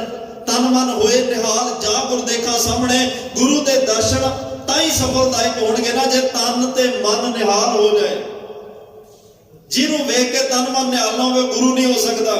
ਗੁਰੂ ਦੀ ਤਾਂ ਨਿਸ਼ਾਨੀ ਇਹ ਆ ਉਹਦੇ ਦਰਸ਼ਨ ਕਰਕੇ। ਸੋਏ ਸੁਨੰਦੜੀ ਮੇਰਾ ਤਨ ਮਨ ਮੌਲਾ, ਨਾਮ ਜਪੰਦੜੀ ਲਾਲੀ, ਪੰਥ ਜਲੰਦੜੀ ਮੇਰਾ ਅੰਦਰ ਠੰਡਾ, ਗੁਰ ਦਰਸ਼ਨ ਦੇਖ ਨਿਹਾਲੀ। ਧੰਨ ਗੁਰੂ ਗ੍ਰੰਥ ਸਾਹਿਬ ਸੱਚੇ ਪਾਤਸ਼ਾਹ ਦੇ ਦਰਸ਼ਨ ਕਰਕੇ ਮਨ ਵਿੱਚ ਐਸਾ ਚਾਹ ਬਣਦਾ ਹੈ ਭਾਈ, ਤੇ ਗੁਰੂ ਦੇ ਦਰਸ਼ਨ ਫਲਦਾਇਕ ਸਫਲਦਾਇਕ ਹਨ। ਉਹਦੇ ਦਰਸ਼ਨ ਕਰਕੇ ਮਨ ਖੇੜੇ ਵਿੱਚ ਤੇ ਸਦਾ ਆਨੰਦਿਤ ਹੋ ਜਾਂਦਾ ਹੈ। ਸੰਸਾਰ ਸਫਲ ਗੰਗਾ ਗੁਰ ਦਰਸ਼ਨ, ਪਰਸਨ ਪਰਮ ਪਵਿੱਤਰ ਗਤੇ।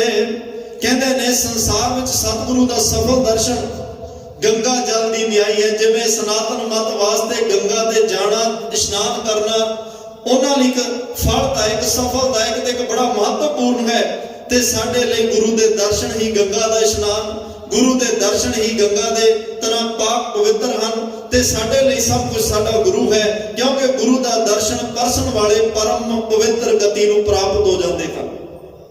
ਗੁਰੂ ਦੇ ਦਰਸ਼ਨਾਂ ਕਰਕੇ ਇਨਸਾਨ ਪਰਮਾਤਮਾ ਤੱਕ ਪਹੁੰਚ ਜਾਂਦਾ ਹੈ। ਜੀਤ ਹੈ ਜਮ ਲੋਕ ਪਤਤ ਜੇ ਪ੍ਰਾਣੀ, ਹਰ ਜਨ ਸਿਮਰੁ ਗਿਆਨ ਰਤੇ। ਜਿਹੜੇ ਭਾਈ ਸਤਿਗੁਰੂ ਪਾਤਸ਼ਾਹ ਦੇ ਜਿਨ੍ਹਾਂ ਦੀ ਗਤੀ ਭਾਵ ਆਤਮਿਕ ਅਵਸਥਾ ਜਿਹੜੀ ਹੈ ਲਖੀ ਨਹੀਂ ਜਾ ਸਕਦੀ, ਕਹੀ ਨਹੀਂ ਜਾ ਸਕਦੀ, ਉਸ ਅਵਸਥਾ ਨੂੰ ਬਿਆਨ ਨਹੀਂ ਕੀਤਾ ਜਾ ਸਕਦਾ, ਕਿਉਂਕਿ ਆਪ ਸੰਸਾਰ ਦੇ ਅਸਮਾਦਿਕ ਜੀਆਂ ਨੂੰ ਭਵ ਸਾਗਰ ਤੋਂ ਤਾਰਨ ਲਈ ਗੁਰੂ ਸਾਹਿਬ ਇੱਕ ਜਹਾਜ਼ ਰੂਪ ਤਰ੍ਹਾਂ ਪ੍ਰਗਟ ਹੋਏਗਾ। ਰਘੁਵੰਸ਼ ਤਿਲਕ ਸੁੰਦਰ ਦਸ਼ਰਥ ਘਰ, ਮਨ ਬੰਛ ਹੈ ਜਾ ਕੀ ਸ਼ਰਨ। ਤਾਂ ਕਹਿੰਦੇ ਨੇ ਜਿਹੜੇ ਜਿਵੇਂ ਰਘੂ ਰਾਜੇ ਦੀ ਕੁਲ ਵਿਖੇ ਦਸ਼ਰਥ ਦੇ ਘਰ ਭਗਵਾਨ ਸ਼੍ਰੀ ਰਾਮਚੰਦਰ ਜੀ ਪੈਦਾ ਹੋਏ। ਇੱਥੇ ਵਿਦਵਾਨਾਂ ਨੇ ਕਈ ਤਰ੍ਹਾਂ ਦੇ ਅਰਥ ਕੀਤੇ ਆ। ਇੱਕ ਅਰਥ ਮੈਨੂੰ ਚੰਗੇ ਲੱਗੇ ਕਿ ਭੱਟ ਸਾਹਿਬਾਨ ਨੂੰ, ਕਿਉਂਕਿ ਭੱਟ ਸਾਹਿਬਾਨ ਉਸ ਤੋਂ ਪਹਿਲਾਂ ਸਿੱਖ ਗੁਰੂ ਅਰਜਨ ਸਾਹਿਬ ਕੋਲੇ ਆਉਣ ਤੋਂ ਪਹਿਲਾਂ ਵੀ ਤਾਂ ਉਹਨਾਂ ਦਾ ਕੋਈ ਧਰਮ ਹੈ ਨਾ। ਪਹਿਲਾਂ ਵੀ ਤਾਂ ਕੋਈ ਕ੍ਰਿਸ਼ਨ ਭਗਵਾਨ ਦਾ ਪੁਜਾਰੀ ਹੈ, ਕੋਈ ਵਿਸ਼ਨੂੰ ਭਗਵਾਨ ਦਾ ਪੁਜਾਰੀ ਹੈ, ਕੋਈ ਰਾਮਚੰਦਰ ਜੀ ਦਾ ਪੁਜਾਰੀ ਹੈ। ਅੱਜ ਉਹਨਾਂ ਨੂੰ ਗੁਰੂ ਰਾਮਦਾਸ ਸਾਹਿਬ ਦੇ ਦਰਸ਼ਨ ਹੋਏ। ਗੁਰੂ ਰਾਮਦਾਸ ਵਿੱਚੋਂ ਹੀ ਉਹ ਭਗਵਾਨ ਰਾਮਚੰਦਰ ਦੇ ਦਰਸ਼ਨ ਕਰ ਰਹੇ ਆ। ਗੁਰੂ ਰਾਮਦਾਸ ਵਿੱਚੋਂ ਹੀ ਉਹਨਾਂ ਨੂੰ ਆਪਣੇ ਇਸ਼ਟ, ਆਪਣੇ ਧਰਮ, ਆਪਣੇ ਪੈਗੰਬਰਾਂ ਦੇ ਦਰਸ਼ਨ ਹੋ ਰਹੇ ਨੇ। ਇੱਥੇ ਹੀ ਆਪਣੇ ਮਨ ਵਾਂਛਿਤ ਜਿਹੜੇ ਉਹ ਫਲ ਪ੍ਰਾਪਤ ਕਰ ਰਹੇ ਹਨ। ਜਿਵੇਂ ਉਹਨਾਂ ਦੇ ਦਸ਼ਰਥ ਦੇ ਘਰ ਵਿੱਚ ਇੱਕ ਸ਼੍ਰੋਮਣੀ ਭਗਤ ਭਗਵਾਨ ਰਾਮਚੰਦਰ ਜੀ ਪੈਦਾ ਹੋਏ ਹਨ, ਉਵੇਂ ਬਾਬਾ ਹਰਦਾਸ ਜੀ ਦੇ ਘਰ ਵਿੱਚ ਸ਼੍ਰੋਮਣੀ ਧੰਨ ਧੰਨ ਗੁਰੂ ਰਾਮਦਾਸ ਸਾਹਿਬ ਸੱਚੇ ਪਾਤਸ਼ਾਹ ਪੈਦਾ ਹੋਏ ਹਨ, ਜਿਨ੍ਹਾਂ ਦੀ ਸ਼ਰਨ ਮੁਨੀ ਲੋਕ ਲੋਚ ਰਹੇ ਹਨ। ਵੱਡੇ ਵੱਡੇ ਪੈਗੰਬਰ ਦੇਵੀ ਦੇਵਤੇ ਜਿਨ੍ਹਾਂ ਦੀ ਸ਼ਰਨ, ਜਿਨ੍ਹਾਂ ਦੇ ਦਰਸ਼ਨਾਂ ਨੂੰ ਲੋਚ ਰਹੇ ਹਨ। तो महाराज साहब कह रहे हैं भाई सतगुर गुर सेव अलख गत जाकी, श्री रामदास तारण तरणन ते धन गुरु रामदास पातशाह जिन्हां दी गत लखी नहीं जा सकती, बयान नहीं हो जा सकती, जिन्हां दे गुणां नूं बयान नहीं किया जा सकता। ਕਿੰਨਾ ਵੱਡਾ ਤੇ ਕਿੰਨਾ ਵਿਸ਼ਾਲ ਹੈ, ਅੱਖਰਾਂ ਵਿੱਚ ਨਹੀਂ ਆ ਸਕਦਾ। ਤਾਂ ਉਹ ਇੱਕ ਜਹਾਜ਼ ਦੀ ਤਰ੍ਹਾਂ ਗੁਰਖੇਵਟ ਗੁਰੂ ਇੱਕ ਜਹਾਜ਼ ਹੈ। ਗੁਰੂ ਕੋਲੇ ਨਾਮ ਦਾ ਬੇੜਾ ਹੈ। ਇੱਕ ਜਹਾਜ਼ ਦੀ ਤਰ੍ਹਾਂ ਗੁਰੂ ਸਾਹਿਬ ਪ੍ਰਗਟ ਹੋਏ, ਜਿਨ੍ਹਾਂ ਕੋਲੇ ਨਾਮ ਦਾ ਜਹਾਜ਼ ਬਾਣੀ ਦਾ ਬੋਹਿਤ ਹੈ। ਜਿਹੜੇ ਉਸ ਜਹਾਜ਼ ਵਿੱਚ ਬੈਠ ਜਾਂਦੇ ਜਾਂ ਜਿਨ੍ਹਾਂ ਨੂੰ ਗੁਰੂ ਰਾਮਦਾਸ ਬਿਠਾ ਲੈਂਦੇ ਆ, ਉਹ ਭਵਸਾਗਰ ਤੋਂ ਪਾਰ ਹੋ ਜਾਂਦੇ ਆ। ਧੰਨ ਗੁਰੂ ਰਾਮਦਾਸ ਇਸ ਨਾਮ ਰੂਪੀ ਬੇੜੇ ਜਹਾਜ਼ ਵਿੱਚ ਬਿਠਾ ਕੇ ਦੁਨੀਆ ਨੂੰ ਤਾਰਨ ਵਾਸਤੇ ਆਏ, ਦੁਨੀਆ ਨੂੰ ਤਾਰ ਰਹੇ ਹਨ। ਤੋਂ ਅਰਦਾਸ ਕਰੀਏ, ਪਾਤਸ਼ਾਹ ਸਾਨੂੰ ਵੀ ਇਸ ਨਾਮ ਬਾਣੀ ਦੇ ਬੇੜੇ 'ਚ ਬਿਠਾ ਲਓ, ਸਾਨੂੰ ਵੀ ਇਸ ਭਵਸਾਗਰ ਤੋਂ ਪਾਰ ਕਰ ਦਿਓ। ਸਤਿਗੁਰੂ ਗੁਰੂ ਸਾਹਿਬ ਦੀ ਜਿਹੜੇ ਸੇਵਾ ਕਰਦੇ ਆ, ਸੇਵਾ ਕਰਦੇ ਕਰਦੇ ਨਾਮ ਜਪਦੇ ਜਪਦੇ ਇਸ ਬੇੜੇ ਦੇ ਉਹ ਅਸਵਾਰ ਹੋ ਜਾਂਦੇ ਨੇ। ਇਸ ਬੇੜੇ 'ਚ ਬੈਠ ਕੇ ਆਪ ਵੀ ਤਰਦੇ ਹੈ। ਗੁਰਮੁਖ ਕੋਟ ਉਧਾਰ ਦਾ ਭਾਈ ਦੇ ਨਾਵੇ ਇਹ ਕਣੀ ਹੋਰਾਂ ਨੂੰ ਵੀ ਉਤਾਰ ਲੈਂਦਾ, ਜਿਨ੍ਹਾਂ ਨੂੰ ਇਸ ਨਾਮ ਬੇੜੇ ਵਿੱਚ ਜਗ੍ਹਾ ਮਿਲ ਜਾਏ। ਅੱਜ ਅਰਦਾਸ ਕਰੀਏ, ਗੁਰੂ ਰਾਮਦਾਸ ਸਾਨੂੰ ਵੀ ਇਸ ਨਾਮ ਦੇ ਬੇੜੇ 'ਚ ਬਿਠਾਓ, ਸਾਨੂੰ ਵੀ ਬਾਣੀ ਦੇ ਬੋਝ 'ਚ ਬਿਠਾਓ, ਤਾਂ ਕਿ ਅਸੀਂ ਵੀ ਆਪਣਾ ਮਨੁੱਖਾ ਜੀਵਨ ਸਫਲ ਕਰ ਸਕੀਏ। ਸਾਨੂੰ ਤਾਂ ਗੁਰੂ ਉਹ ਸ਼ਬਦ ਦਾ ਗੁਰੂ ਦਿੱਤਾ, ਉਹ ਬਾਣੀ ਦਾ ਬੋਹਿਤ ਗੁਰੂ ਦਿੱਤਾ, ਜਿਸ ਗੁਰੂ ਬੋਹਿਤ ਨੇ ਜੁਗੋ ਜੁਗ ਅਟਲ ਰਹਿਣਾ। ਅੱਜ ਧੰਨ ਧੰਨ ਸਾਹਿਬ ਸ੍ਰੀ ਗੁਰੂ ਗ੍ਰੰਥ ਸਾਹਿਬ ਮਹਾਰਾਜ ਦਾ ਗੁਰਤਾ ਗੱਦੀ ਦਿਵਸ ਹੈ। ਧੰਨ ਗੁਰੂ ਨਾਨਕ ਦੇਵ ਪਾਤਸ਼ਾਹ 1469 ਵਿੱਚ ਇਸ ਮਾਤ ਲੋਕ ਤੇ ਆਏ। 4 ਉਦਾਸੀਆਂ ਦੌਰਾਨ ਇੱਕ ਲੰਬਾ ਪੰਧ ਤੈਅ ਕੀਤਾ, ਜਿੱਥੇ ਜਿੱਥੇ ਗਏ ਬਾਣੀ ਉਚਾਰੀ, ਬਾਣੀ ਗਾਈ ਤੇ ਨਾਲ ਨਾਲ ਬਾਣੀ ਲਿਖਦੇ ਗਏ। ਬਾਣੀ ਦਾ ਨਾਲ ਨਾਲ ਲਿਖਾਈ ਵੀ ਹੁੰਦੀ ਗਈ, ਇੱਕ ਪੋਥੀ ਬਣ ਗਈ। ਆਸਾ ਹੱਥ ਕਿਤਾਬ ਕੱਚ, ਪੁੱਛਣ ਫੋਲ ਕਿਤਾਬ ਨੂੰ, ਕਿਤਾਬ ਦੇ ਅਰਥ ਪੋਥੀ ਹੈ। ਉਹ ਪੋਥੀ ਮਹਾਰਾਜ ਦੇ ਹਰ ਵੇਲੇ ਕੋਲੇ ਹੈ। ਗੁਰੂ ਅੰਗਦ ਦੇਵ ਪਾਤਸ਼ਾਹ ਨੂੰ ਗੁਰਤਾ ਗੱਦੀ ਦੇ ਨਾਲ ਉਹ ਪੋਥੀ ਵੀ ਦਿੱਤੀ। ਗੁਰੂ ਅੰਗਦ ਸਾਹਿਬ ਨੇ 63 ਸ਼ਲੋਕ ਉਚਾਰਨ ਕੀਤੇ, ਇੱਕ ਪੋਥੀ ਬਣ ਗਈ। ਗੁਰੂ ਅਮਰਦਾਸ ਮਹਾਰਾਜ ਨੂੰ ਗੁਰਤਾ ਗੱਦੀ ਦੇਣ ਲੱਗਿਆ, ਦੋਨੇ ਪੋਥੀਆਂ ਦਿੱਤੀਆਂ। ਗੁਰੂ ਅਮਰਦਾਸ ਮਹਾਰਾਜ ਆਪਣੀ ਗੁਰਤਾ ਗੱਦੀ ਕਾਲ ਦੌਰਾਨ 885 ਸ਼ਬਦ ਉਚਾਰਦੇ ਆ, ਉਹ ਇੱਕ ਪੋਥੀ ਬਣ ਗਈ। ਗੁਰੂ ਰਾਮਦਾਸ ਮਹਾਰਾਜ ਨੂੰ 3 ਪੋਥੀਆਂ ਗੁਰਤਾ ਗੱਦੀ ਵੇਲੇ ਦਿੱਤੀਆਂ।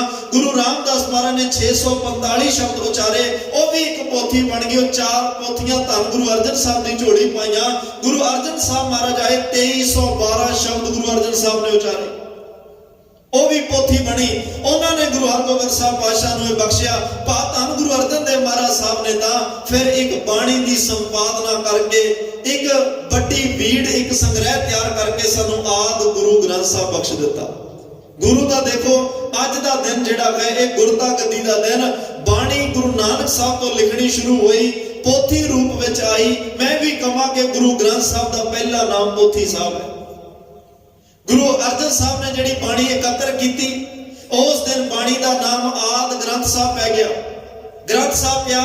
ਫਿਰ ਉਹ ਬਾਣੀ ਦੇ ਵਿੱਚ 5 ਗੁਰੂਆਂ ਦੀ ਬਾਣੀ ਹੈ, 15 ਭਗਤਾਂ ਦੀ ਬਾਣੀ ਹੈ ਤੇ 123 ਸਵਈਏ ਭੱਟ ਸਾਹਿਬਾਨਾਂ ਦੇ ਗੁਰਸਿੱਖਾਂ ਦੀ ਬਾਣੀ। ਧੰਨ ਗੁਰੂ ਤੇਗ ਬਹਾਦਰ ਸਾਹਿਬ ਮਹਾਰਾਜ ਆਏ, ਉਹਨਾਂ ਨੇ ਫਿਰ 116 ਸ਼ਬਦ ਸ਼ਲੋਕਾਂ ਸਮੇਤ ਟੋਟਲ 116 ਸ਼ਬਦ ਨੇ, ਉਹਨਾਂ ਨੇ ਉਚਾਰਨ ਕੀਤੇ। ਫਿਰ ਦਮਦਮਾ ਸਾਹਿਬ ਦੀ ਧਰਤੀ ਆਈ। ਧੰਨ ਗੁਰੂ ਗੋਬਿੰਦ ਸਿੰਘ ਸਾਹਿਬ ਪਾਤਸ਼ਾਹ ਤਖਤ ਤੇ ਬਿਰਾਜਮਾਨ ਨੇ। ਦਮਦਮਾ ਸਾਹਿਬ ਦੀ ਧਰਤੀ ਤੇ ਇਹ ਸਾਰੀ ਬਾਣੀ ਨੂੰ ਸੰਗ੍ਰਹਿ ਕੀਤਾ ਗਿਆ। ਗੁਰੂ ਤੇਗ ਬਹਾਦਰ ਸਾਹਿਬ ਦੀ ਬਾਣੀ ਵਿੱਚ ਅੰਕਿਤ ਕੀਤੀ ਗਈ। ਇੱਕ ਸੰਪੂਰਨ ਬੀੜ ਦਾ ਖਿਤਾਬ ਦਿੱਤਾ। ਦਮਦਮਾ ਸਾਹਿਬ ਵਾਲੀ ਬੀੜ ਨੂੰ ਸੰਪੂਰਨ ਬੀੜ ਕਿਹਾ ਜਾਂਦਾ। ਭਾਈ ਸਾਹਿਬ ਭਾਈ ਮਨੀ ਸਿੰਘ, ਸ਼ਹੀਦ ਬਾਬਾ ਦੀਪ ਸਿੰਘ, ਇਹ 2 ਜਣਿਆਂ ਨੇ ਬਾਣੀ ਨੂੰ ਲਿਖਿਆ। ਪਹਿਲੇ ਪੈਰ ਬਾਣੀ ਮਹਾਰਾਜ ਲਿਖਾਉਂਦੇ ਸਨ, ਪਿਛਲੇ ਪੈਰ ਉਸ ਬਾਣੀ ਦੀ ਕਥਾ ਕਰਦੇ ਸਨ। ਉਹ ਕੈਸਾ ਮਾਹੌਲ, ਕੈਸਾ ਸਮਾਂ ਹੋਏਗਾ ਜਦੋਂ ਆਪ ਧੰਨ ਗੁਰੂ ਗੋਬਿੰਦ ਸਿੰਘ ਸਾਹਿਬ ਪਾਤਸ਼ਾਹ ਇਸ ਰੱਬੀ ਗੁਰਬਾਣੀ ਦੀ ਕਥਾ ਕਰਦੇ ਹੋਣ। ਆਪ ਇਸ ਬਾਣੀ ਦੇ ਅਰਥ ਬੋਧ ਸੰਗਤਾਂ ਨੂੰ ਪੜ੍ਹਾ ਤੇ ਸੁਣਾ ਰਹੇ ਹੋਣਗੇ। ਤੇ ਯਾਦ ਰੱਖਿਓ, ਸੰਪੂਰਨ ਬੀੜ ਲਿਖੀ ਗਈ, ਲੇਕਿਨ ਗੁਰਤਾ ਗੱਦੀ ਦਮਦਮਾ ਸਾਹਿਬ ਨਹੀਂ ਦਿੱਤੀ। ਦੇ ਸਕਦੇ ਸੀ ਪਰ ਦਿੱਤੀ ਨਹੀਂ। ਕਿਉਂ? ਮਹਾਰਾਜ ਕਹਿੰਦੇ ਕੱਲ ਸਿੱਖ ਮੱਥਾ ਟੇਕਣ ਲੱਗਿਆ, ਦੁਬਦਾ ਚ ਨਾ ਪੈ ਜਾ ਵੀ ਗੁਰੂ ਗੋਬਿੰਦ ਸਿੰਘ ਨੂੰ ਮੱਥਾ ਟੇਕਾਂ ਜਾਂ ਗੁਰੂ ਗ੍ਰੰਥ ਸਾਹਿਬ ਨੂੰ ਮੱਥਾ ਟੇਕਾਂ। ਇੱਕ ਤਖਤ ਹੈ, ਇੱਕ ਬਾਣੀ, ਇੱਕ ਗੁਰ, ਇੱਕੋ ਸ਼ਬਦ ਵਿਚਾਰ, ਇੱਕੋ ਵੇਲੇ ਇੱਕ ਤਖਤ ਤੇ ਇੱਕੋ ਗੁਰੂ ਬਿਰਾਜਮਾਨ ਹੋਵੇ। ਕੌਮ ਵਿੱਚ ਕੋਈ ਦੁਬਦਾ ਨਾ ਪਵੇ। ਕੱਲ ਕਿਤੇ ਮੱਥਾ ਟੇਕਣ ਲੱਗਿਆ ਦੁਬਦਾ ਨਾ ਬਣੇ ਵੀ ਮੱਥਾ ਕਿਹਨੂੰ ਟੇਕਾਂ। ਇਸ ਗੁਰੂ ਨੂੰ ਗੁਰਤਾ ਗੱਦੀ ਉਸ ਦਿਨ ਦਿਆਂਗਾ ਜਿੱਦੇ ਇਹ ਸਰੀਰ ਦੀ ਪਰਪਾਟੀ ਖਤਮ ਹੋ ਜਾਏ। ਅੱਜ ਵਕਤ ਆਇਆ ਮਹਾਰਾਜ ਸਾਹਿਬ ਨੰਦੇੜ, ਜਿੱਥੇ ਅੱਜ ਸੱਚਖੰਡ ਸ੍ਰੀ ਹਜ਼ੂਰ ਸਾਹਿਬ ਸਾਡਾ ਤਖਤ ਸਾਹਿਬਾਨ ਮੌਜੂਦ ਹੈ, ਉਸ ਪਾਵਨ ਪਵਿੱਤਰ ਸਥਾਨ ਤੇ ਉਸ ਧਰਤੀ ਨੂੰ ਭਾਗ ਲਾਉਂਦੇ ਆ। ਮਾਧੋ ਦਾਸ ਬਰਾਗੀ ਮਿਲਦਾ ਹੈ, ਮਹਾਰਾਜ ਸਾਹਿਬ ਨਾਲ वार्तालाप होंदी ते सारे पंजाब के हालात उन्होंने दसे जाते हैं, कुछ वो जान चुके हैं कुछ महाराज ने दसे हैं। उस दिन उन्हें कहा दाता जी ओ मैनू भी अमर की दात दे के अपना बंदा बना लो। महाराज ने अमर की दात दी। मैं संखेप मात्र बेनती कर रहा ते उस दिन ओदा नाम गुरबख्श सिंह भी रखा गया ते इतिहास विच प्रचलित बाबा बंदा सिंह बहादुर होया। अपने कमान दे पत्थे विचों महाराज ने तीर बख्शिश कीते, 5 सिंघां दा जथा दिता ते अरदास करके पंजाब दे विच जेड़े जेड़े जालम लोकां ने सिੱਖੀ दा खून पीता उन्हां दी लिस्ट बना के भी नाल दे दित्ती। ते याद रखियो धन गुरु गोबिंद सिंह साहब ने गुरता गद्दी गुरु ग्रंथ साहब नूं कुछ देण तो कुछ दिन पहला बाबा बंदा सिंह बहादुर नूं पंजाब वल भेज दिता। गुरता गद्दी जो थोड़े दिन रोक के देनी है, तकरीबन 1 महीने का विच फर्क होएगा क्योंकि इतिहास दीयां जड़ियां तरीका कई बार नहीं रलदियां। करीब 1 महीने के फर्क दे नाल पहला बाबा बंदा सिंह बहादुर पंजाब वल आ जाते हैं ते महाराज उस पावन धरती नूं भाग लाउंदे आ जिथे गुरुद्वारा शिकार घाट है, खरगोश का आधार करते हैं। गुरुद्वारा हीरा घाट है जिथे बहादुर शाह का दिता हीरा गोदावरी भी सिट दिंदे आ। ਇਹੋ जे चोज मारे वरताउंदे ने। अज समा अज वक्त वो नेड़े आया। गुल खां अतौला खान ने महाराज दी बखी दे विच पेट विच एक खंजर नाल वार कीता ते महाराज साहब कुछ दिन मलम पट्टी चल रही। एक दिन फिर तीर कमान चलाउण लग्या, टांके उधड़ गए, हालात जिहड़े शरीर दे नाजुक हो गए। तां ज्योति जोत समाउण तो 1 दिन पहला सन 1708 धन गुरु गोबिंद सिंह महाराज ने उस वेले सारे पंथ नूं कोल बुलाया, प्यारे दया सिंह जी उन्हां नूं कोल बुलाया, सारी संगत नूं कोल बुलाया। महाराज ने कहा अज धन गुरु ग्रंथ साहब उन्हां दा प्रकाश करो। गुरु ग्रंथ साहब का पहला नाम पोथी साहब है, दूसरा नाम आद ग्रंथ साहब गुरु गोबिंद सिंह साहब महाराज ने नाम दिता क्योंकि उस वेले आद ग्रंथ तां गया। एक ग्रंथ गुरु गोबिंद सिंह महाराज का भी उचारिया जा रहा जिन्होंने 10वां ग्रंथ कहा जा रहा। बाणी नूं आद ग्रंथ एक 10वां ग्रंथ है। अज इस ग्रंथ नूं आद श्री गुरु ग्रंथ साहब का नाम मिलण लग्या है। अज वो समा उस भागियां घड़ियां आईयां ने, पंथ कौम सारे मौजूद ने कोल। धन गुरु गोबिंद सिंह साहब सच्चे पातशाह कहण लगे सिखो मेरा इस दुनिया तो जान का वेला आ गया। ये शरीर ये जिहड़ा एक देह की प्रॉपर्टी चलती आ रही सी इहनूं खत्म करने का समा आ गया। ते सिखां ने पंथ ने कोल होकर पूछया महाराज गुरु नानक साहब जान लग्या गुरु अंगद साहब की बांह फड़ा के गए, उन्हां गुरु अमरदास की बांह फड़ाई, उन्हां गुरु रामदास की फड़ाई, फिर गुरु अर्जन साहब की। तुहाडे तक इवें चलदा रहा लेकिन तुसीं जाण दी गल कर रहे हो सानूं किहदे लड़ ला के चले। तुहाडे तो बाद साडा गुरु कौन होएगा? तुहाडे तो बाद साडा गुरु कौन होएगा? महाराज साहब ने फिर एक तख्त तैयार करवाया, तंबू लग्या गया, संगता गुरु ग्रंथ और पंथ विराजमान गए। उच्चे तख्त ते महाराज दा स्वरूप सुभायमान किया गया। अज गुरु गोबिंद सिंह साहब पातशाह ने सारियां नूं पासे करके खड़ा दिता। बाबा बंदा सिंह बहादुर नूं 1 महीना पहला भेज चुकिया। कल किते कौम में भुलेखा ना खा जाए भी गुरता गद्दी बंदा सिंह बहादुर नूं दे के तुरिया। बाबा बुढ़ा साहब हुण तक गुरु अंगद साहब तो लैके गुरु गोबिंद सिंह साहब तक बाबा बुढ़ा साहब ते उन्हां दे परिवार विचों गुरता गद्दी दा तिलक लाउंदे रहे ते अरदास करदे रहे। अज धन गुरु गोबिंद सिंह साहब ने बाबा बुढ़ा साहब के परिवार को भी पासे कर दिता कि बाबा जी तुहाडा मान सत्कार गुरु घर च बरकरार रहेगा, बनया रहेगा। पर अज मैं ग्रंथ गुरु ग्रंथ गुर शब्द के लड़ कौम नूं लाउण लग्या। अज कौम नूं ऐसा गुरु देण लग्या। कल किते मेरे घर में जे पिरथी चंद पैदा हो सकदा, मेरे घर में जे राम राय पैदा हो सकदा, कल तेरे घर में भी कोई इहो जिहा पैदा ना हो जाए जेड़ा फिर किसी देह नूं गुरु बना के गुरु थाप दे। अज तुसी भी पासे होके खड़ो। मैं अज ऐसे गुरु दे लड़ लाउण लग्या जिस गुरु नूं तख्त ते बैठण तो बाद कौम नूं गुरु नहीं होर बदलना पएगा। जिस गुरु ने तख्त ते बैठण तो बाद लेना नहीं, इस गुरु ने जुगो जुग अटल रह के कौम की अगुवाई करनी है। मैं उस गुरु दे लड़ लाउण लग्या। ना वो मरे ना होवे सोग, देंदा रहे ना चुके भोग। अज ये सारा क्रियाक्रम मैनू करन दिओ। अज गुरु गोबिंद सिंह साहब पातशाह ने आप ही अरदास की, ताबिया भी किसी को नहीं बैठ दिता। महाराज कहते कल कोई ये भी ना समझ ले भी शायद ताबिया च बैठण वाला ही गुरु होता है। ਇਹ ਵੀ ਨਾ ਕੋਈ ਕੌਮ ਨੂੰ ਭੁਲੇਖਾ ਪੈ ਜਾਵੇ। मैं भी एक दिन बेनती करी सी सचखंड श्री हरमंदर साहब भी लाइव चलण तो पहला कोई भी सिख साहबान ताबिया च सामने नहीं सी बैठते, वो साइड तो बैठ के चौर करते सन। ते महाराज क्योंकि एक गल दा सी कि मत्था टेकण लग्या किते ध्यान ਬੈਠਣ ਵਾਲੇ ਵੱਲ ਨਾ ਚਲਿਆ ਜਾਵੇ। ਮੱਥਾ ਗੁਰੂ ਗ੍ਰੰਥ ਸਾਹਿਬ ਨੂੰ ਟੇਕਣ ਲੱਗਿਆ ਧਿਆਨ ਵੀ ਗੁਰੂ ਗ੍ਰੰਥ ਸਾਹਿਬ ਪਾਤਸ਼ਾਹ ਵਿੱਚ ਹੋਣਾ ਚਾਹੀਦਾ। ਐਡੀ ਬਰੀਕੀ ਨਾਲ ਦੂਰਉਦੇਸ਼ੀ ਨਾਲ ਪਾਤਸ਼ਾਹ ਨੇ ਇਹ ਰਹਿਮਤਾਂ ਕੀਤੀਆਂ ਨੇ। ਅੱਜ 1708 ਅਕਤੂਬਰ ਦਾ ਮਹੀਨਾ, ਨਾਂਦੇੜ ਦੀ ਪਾਵਨ ਪਵਿੱਤਰ ਧਰਤੀ, ਗੁਰੂ ਗ੍ਰੰਥ ਦੀ ਹਜ਼ੂਰੀ 'ਚ ਸਾਰਾ ਪੰਥ ਬੈਠਾ ਹੈ। ਧੰਨ ਗੁਰੂ ਗੋਬਿੰਦ ਸਿੰਘ ਸਾਹਿਬ ਸੱਚੇ ਪਾਤਸ਼ਾਹ ਆਪ ਸਾਨੂੰ ਇਸ ਗੁਰੂ ਦੇ ਲੜ ਲਾਉਣ ਲੱਗੇ ਹੈ। ਜਿਸ ਗੁਰੂ ਨੇ ਰਹਿੰਦੀ ਦੁਨੀਆ ਤੱਕ ਸਾਡੀ ਅਗਵਾਈ ਕਰਨੀ ਹੈ, ਸਾਡਾ ਦੁੱਖ ਸੁੱਖ ਜਿਸ ਗੁਰੂ ਨਾਲ ਹੋਣਾ ਹੈ, ਜਿਸ ਗੁਰੂ ਨੇ ਸਾਨੂੰ ਹਰ ਵੇਲੇ ਨਵਾਂ ਉਪਦੇਸ਼ ਦੇ ਕੇ ਜੀਵਨ ਸੇਧਾਂ ਬਖਸ਼ਿਸ਼ ਕਰਨੀਆਂ ਨੇ, ਤਾਂ ਮਹਾਰਾਜ ਨੇ ਆਪ ਹੀ ਹੁਕਮਨਾਮਾ ਸਾਹਬ ਲਿਆ, ਆਪ ਅਰਦਾਸ ਕੀਤੀ, ਆਪ ਮੱਥਾ ਟੇਕ ਕੇ ਕਹਿ ਦਿੱਤਾ, ਲੋ ਖਾਲਸਾ ਪੰਥ ਆਗਿਆ ਭਈ ਅਕਾਲ ਕੀ ਤਵੇ ਚਲਾਇਓ ਪੰਥ। ਸਭ ਸਿੱਖਨ ਕੋ ਹੁਕਮ ਹੈ ਗੁਰੂ ਮਾਨਿਓ, ਗ੍ਰੰਥ ਗੁਰੂ ਗ੍ਰੰਥ ਜੀ ਮਾਨਿਓ। ਪ੍ਰਗਟ ਗੁਰਾਂ ਕੀ ਦੇ ਜੋ ਪ੍ਰਭ ਕੋ ਮਿਲਿਓ, ਚਾਹੇ ਖੋਜ ਸ਼ਬਦ ਮੈਂ ਲੈ। ਅੱਜ ਤੋਂ ਬਾਅਦ ਤੁਹਾਡਾ ਗੁਰੂ ਧੰਨ ਗੁਰੂ ਗ੍ਰੰਥ ਸਾਹਿਬ ਪਾਤਸ਼ਾਹ ਹੋਇਆ। ਗੁਰੂ ਗ੍ਰੰਥ ਸਾਹਿਬ ਭਾਈ ਕੱਲੇ ਸਿੱਖਾਂ ਦੇ ਗੁਰੂ ਨਹੀਂ, ਜਗਤ ਦੇ ਗੁਰੂ ਨਹੀਂ, ਇਹ ਗੁਰੂਆਂ ਦੇ ਵੀ ਗੁਰੂ ਨੇ। ਇਹ ਉਹ ਗੁਰੂ ਗ੍ਰੰਥ ਸਾਹਿਬ ਉਹ ਗੁਰਬਾਣੀ ਹੈ ਜਿਹਨੂੰ ਗੁਰੂ ਨਾਨਕ ਸਾਹਿਬ ਨੇ ਮੱਥਾ ਟੇਕਿਆ, ਜਿਹਨੂੰ ਗੁਰੂ ਅੰਗਦ ਸਾਹਿਬ ਨੇ ਮੱਥਾ ਟੇਕਿਆ। ਗੁਰਬਾਣੀ ਉਹ ਗੁਰੂ ਹੈ ਜਿਹਨੂੰ ਗੁਰੂ ਅਮਰਦਾਸ, ਗੁਰੂ ਰਾਮਦਾਸ, ਗੁਰੂ ਅਰਜਨ ਸਾਹਿਬ ਨੇ ਮੱਥਾ ਟੇਕਿਆ। ਗੁਰੂ ਗ੍ਰੰਥ ਸਾਹਿਬ ਉਹ ਗੁਰੂ ਹੈ ਜਿਹਨੂੰ ਗੁਰੂ ਗੋਬਿੰਦ ਸਿੰਘ ਸਾਹਿਬ ਨੇ ਮੱਥਾ ਟੇਕਿਆ। ਇਹ ਗੁਰੂਆਂ ਦਾ ਗੁਰੂ ਹੈ। ਤੇ ਸਿੱਖਾਂ ਨੇ ਪੁੱਛਿਆ, ਮਹਾਰਾਜ ਤੁਹਾਡੇ ਨਾਲ ਗੱਲਾਂ ਕਿਵੇਂ ਕਰਾਂਗੇ? ਕਹਿੰਦੇ ਚਿੱਤ ਲਾ ਕੇ ਬਾਣੀ ਨੂੰ ਪੜ੍ਹੋ, ਮੇਰੇ ਨਾਲ ਗੱਲਾਂ ਹੋਣਗੀਆਂ। ਤੁਹਾਡੇ ਦਰਸ਼ਨ ਕਿਵੇਂ ਹੋਣਗੇ?